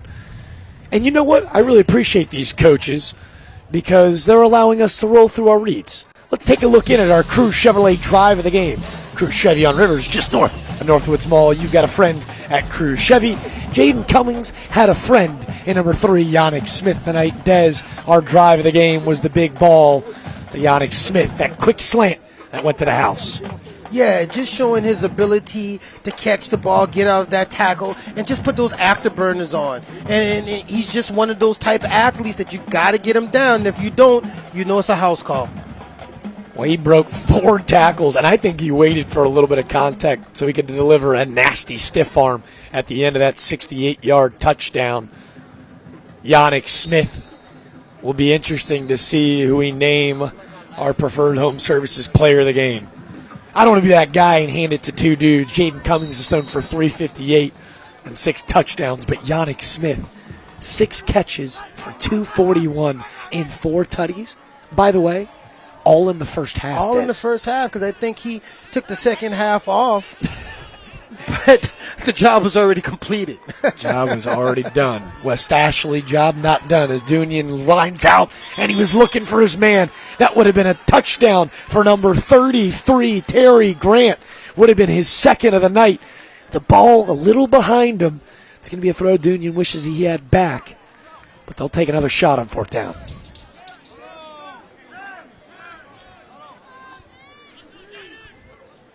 Terry Grant, who just got his first snap offensively of the night, trying to feed the senior linebacker a little love on the other side of the football. He deserves it. He's been one of the greats to ever don the purple and black out here west of the Ashley. A career to be proud of. A night to be proud of if they can just find the end zone yet again. Dunian rolls out to his right. He lays his body on the line. So close, but the ball looks like it was fumbled before it breached the end zone. It won't matter who recovers because it'll be a turnover on down. But David Dunian, sacrificing his body for team yet again, takes a nasty shot at the end of that play.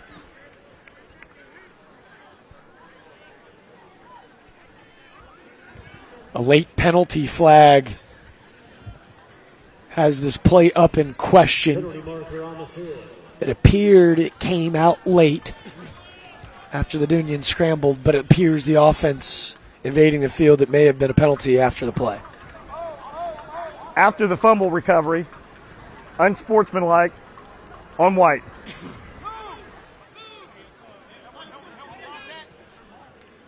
So an unsportsmanlike conduct on Summerville, still awaiting an announcement on which Green Wave member it was after the fumble was recovered.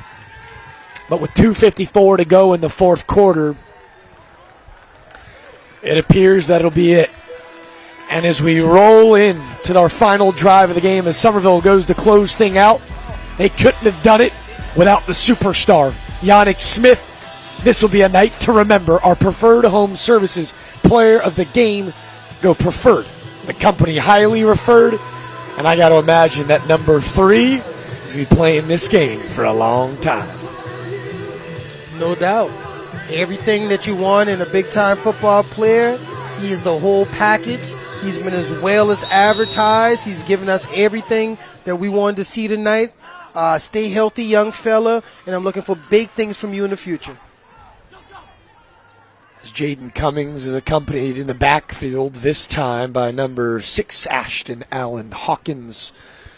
Yannick out wide at the top of your screen. Sheldon Lynn and Quintrell Pettiford at the bottom.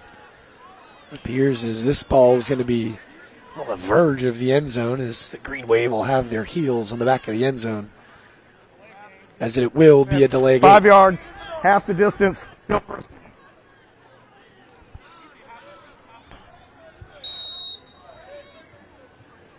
West Ashley's defense surely going to send a couple blitzers in the backfield in hopes of retrieving the ball just one more time as they trail by 20 with under 3 to go.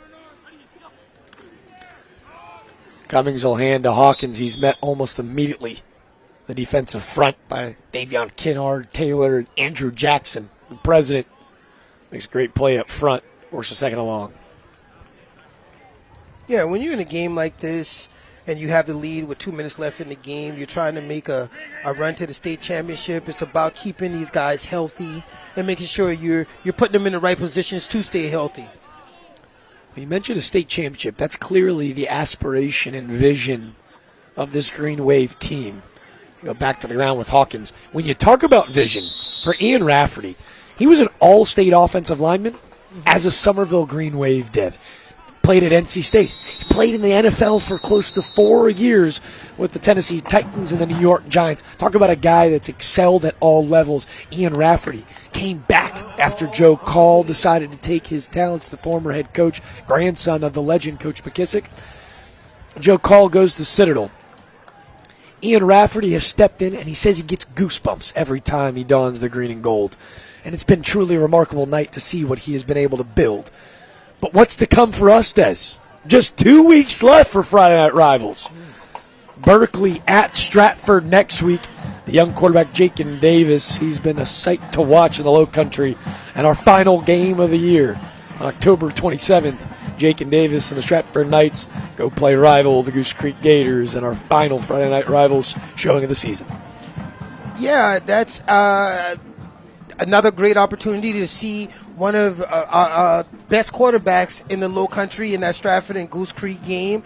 You guys have some exciting matchups to end the season. But before we get off, I do want to talk about, we talk a lot about Summerville making it to that state championship and putting that ring on their finger, but all roads still leads through Fort Dorchester. Even though this is the number one ranked team in the state, Fort Dorchester has had their number over the last couple of years. I really want to be in attendance to see how that one unfolds. Well, everyone in the LOWCOUNTRY, a lover of the game, is going to have that ball game circled as Yannick Smith gets his first carry of the night. It's about a 7-yard game and a lead to about a 4th and short. And Coach Rafferty opting to leave his offense on the field, maybe to try to put the final nail in the coffin. Des, you're right, though. All roads lead back through Fort Dorchester. That's been the team, the bugaboo for the Green Wave the last few seasons that's been in their way. Summerville only lost 2 games last year. One in the playoffs to Fort Dorchester and one in the season finale to Fort Dorchester. It's been really interesting to see how they've just been able to maintain week in and week out. And Coach Rafferty told us, hey, man, we want to win a state championship, but we got to win the region first. Yeah, and when you're dealing with a team that's used to winning, used to dominating, they come in with a different type of attitude, with a different type of confidence. And one thing Fort Dorchester is going into that game believing they can beat Summerville. And that's the only team in the area that knows that they can beat it because they've done it over and over and over. So it's Summerville that has to get over that hump, Jack. So I'm really excited to see how that's going to play out. Summerville and Fort Dorchester is going to have collegiate athletes all over the field. And tomorrow we got an unreal collegiate slate on our ABC Family Network. Syracuse travels up to Florida, or down to Florida State, Oregon and Washington. The Pac-12 has been spectacular this year, Des. And we round things out with an ACC showdown. Drake May plays host to the Miami Hurricanes, who just maybe experienced the most devastating loss of the college football season. Yeah, that was really tough. But something I think is pretty funny, I saw a picture with Bo Nix, quarterback at Oregon, in an Auburn uniform at the same time Cam Newton was there. So how many years of eligibility does this guy still have, Jack? Des, you're talking to a guy that played six years of college baseball. I was like a cockroach. You couldn't kill me. I was getting my college experience, and Bo Nix has done the same for the Ducks. Oh, yeah. Get your money's worth. I love it. A red shirt, a COVID shirt. We've got an unbelievable ABC slate tomorrow. I'll take my old washed-up tail, and I'll sit it right next to the pickleball champ, and we'll watch football all day tomorrow, too. Ain't nothing wrong with it. You're going to be watching football, but I'll be back on the pickleball court first thing in the morning, running my mouth, talking my trash. No, I got lessons to teach, but it sounds fun for a second. Well, 4th and a yard, and Jaden Cummings and the offense back out, trying to put the final nail in the coffin as he turns and delivers a rifle. Ladies and gentlemen, it's fair to say I haven't seen that in quite some time. Not sure if a message has been delivered, but instead of punting it away, Jaden Cummings decides to deliver a ball to the trees, showing off some arm strength for the scouts at home. It will be a safety, and Summerville now leads 48-30. Des, you've been around the game for a long time. You ever seen that? Never seen that. I've never seen that, and as you're asking me, I'm trying to process that. Was it a statement? What do you take from that, Jack? I'll tell you this, man. That's a bad man, Jaden Cummings. Coach Rafferty is expressed that this team has played with a chip on their shoulder all season long. They're building something sustainable. He's brought in the right people. They've built up maybe the best facilities in the country. Got to be a statement. They brought in the right people. They brought in Jaden Cummings. As you see, he has a good laugh with Yannick Smith, like, what in the world just happened? But with a minute to go in the fourth quarter, I want to shout out some of those people that have made a huge improvement. Will Chitty, the content creator for the Summerville football program and the entire athletic department, he's come in and revolutionized the way that we view sports. He's given these young men and young women in all sports at Summerville the opportunity of a lifetime to feel special in a way that's almost only capturable at the professional level. They're doing everything right. With that being said, I'm not sure the statement that was just made, but I know that this is a program that's building right, doing right. And I'm sure that whatever statement was delivered, it was delivered for purpose.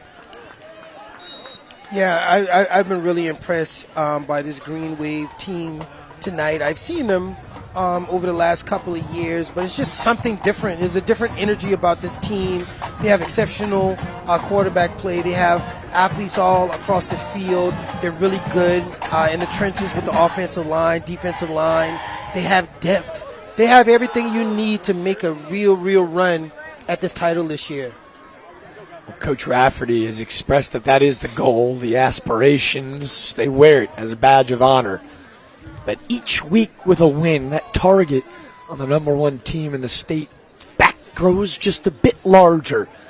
But Coach Rafferty, who donned that green and gold from 88 to 92, they never won a state championship. The last state championship in school's program history was in 1998.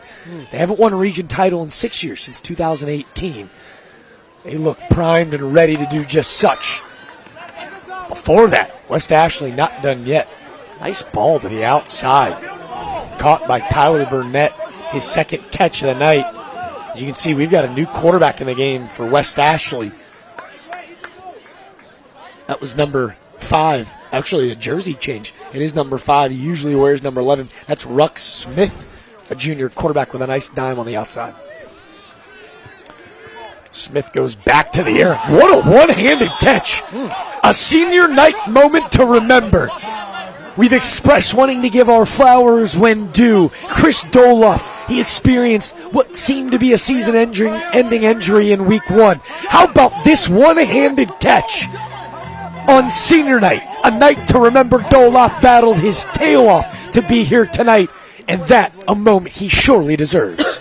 And Coach mentioned that he's more than a quarterback. He's an athlete across. And when he's had his opportunities tonight, he's made plays. And I'm just excited to see, one, that the senior was able to get back on the field, and 2, just able to make some plays and touch that pigskin again.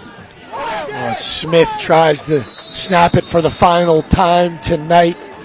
It'll be to his dismay.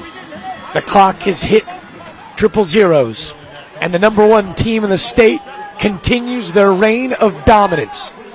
The Summerville Green Wave advanced to 8-0, 2-0 now in region.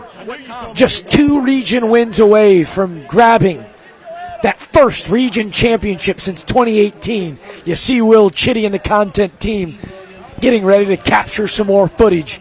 It has been a season to remember, but Des not done yet. Nah, the mission isn't done. And just like Coach says, before we can start talking about state titles, we have to win the region. So they have a little bit more work to do, but they're in great position to accomplish their goals. And don't forget, West Ashley battled their tails off tonight. Yes. They keep it within 18 points thanks to the safety late in the game. They now go to 5-4 and 1-2 in the region. But Coach Kiefer, a lot to be proud out of his quarterback David Dunyan, and his running back Kevin Brown, and Terry Grant on defense. So electric. Folks, we take our final break tonight, and when we come back, we'll have Coach Rafferty and the Green Wave ready to celebrate with our trophy presentation and our man Chris Nessman down in the field. Don't go anywhere. Summerville 48, West Ashley 30, trophy presentation when we come back.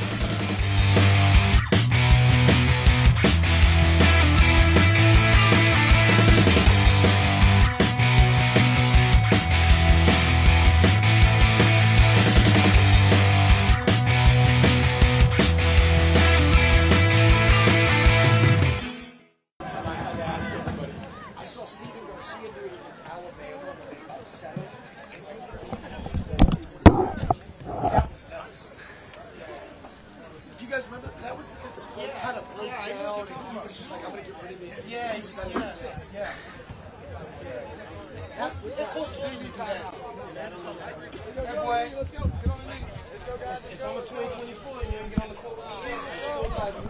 It still sucks. And, you know, my number's the same. And I got your paddle. I got your ball. Hey, great job, all right? Don't stop and finish right there.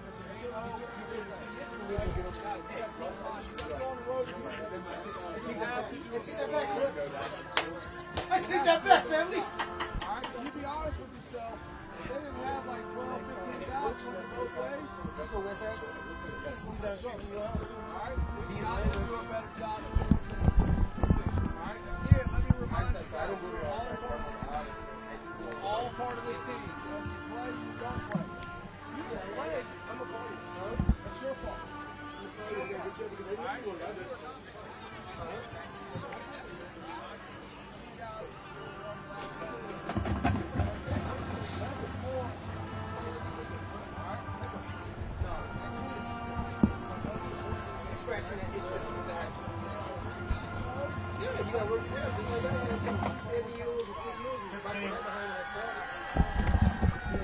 I said when I started.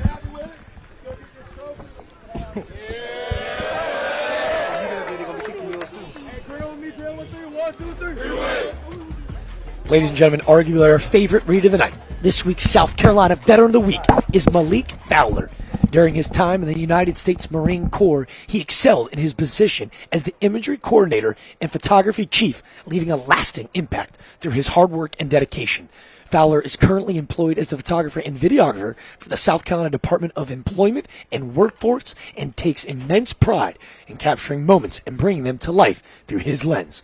To learn more about Malik Fowler, visit scdva.sc.gov/Veteran of the Week. You can also nominate someone to be recognized. South Carolina Veteran of the Week is sponsored by the South Carolina Department of Veterans Affairs. And again, thank you for your service, Chief Malik Fowler. Now, our meteorologist, our man, our third member of the crew, Chris Nessman, is with the winning coach tonight, head coach Ian Rafferty, for our trophy presentation sponsored by All-American Awards, helping Charleston recognize excellence since 1993. Coach Rafferty, a whole lot of excellence in green tonight. All right. Hey, thanks, Scotty. Yeah, I'm down here with Coach Rafferty and Yaddick Smith and, of course, the Green Wave, which pulled out a stomping victory today. Yaddick Smith, want to honor him as the player of the game. Congratulations. And Coach Rafferty, we know that for you guys that this is just a stepping stone as you try to make your goal of state this year. How do you feel after tonight's game? I feel good. You know, we finished a little sloppy, but, you know, we handle business, and that's what we try to do every week. Our goal is to go 1-0 every week. We haven't even talked about a goal of winning a state championship yet. That's y'all's goal for us. Our goal is to go 1-0 every week, and hopefully we'll get a chance to make it to the state championship game. We still got a long way to go, but we're excited. We're 8-0, so it's a good thing. Very good. Well, hey, before we let you guys go, I want to present to you with the official Summerville plaque for winning our Friday Night Rivals game tonight. Congratulations, and good job, Green Wave. Appreciate it. Thank you. Thank you. Thank you.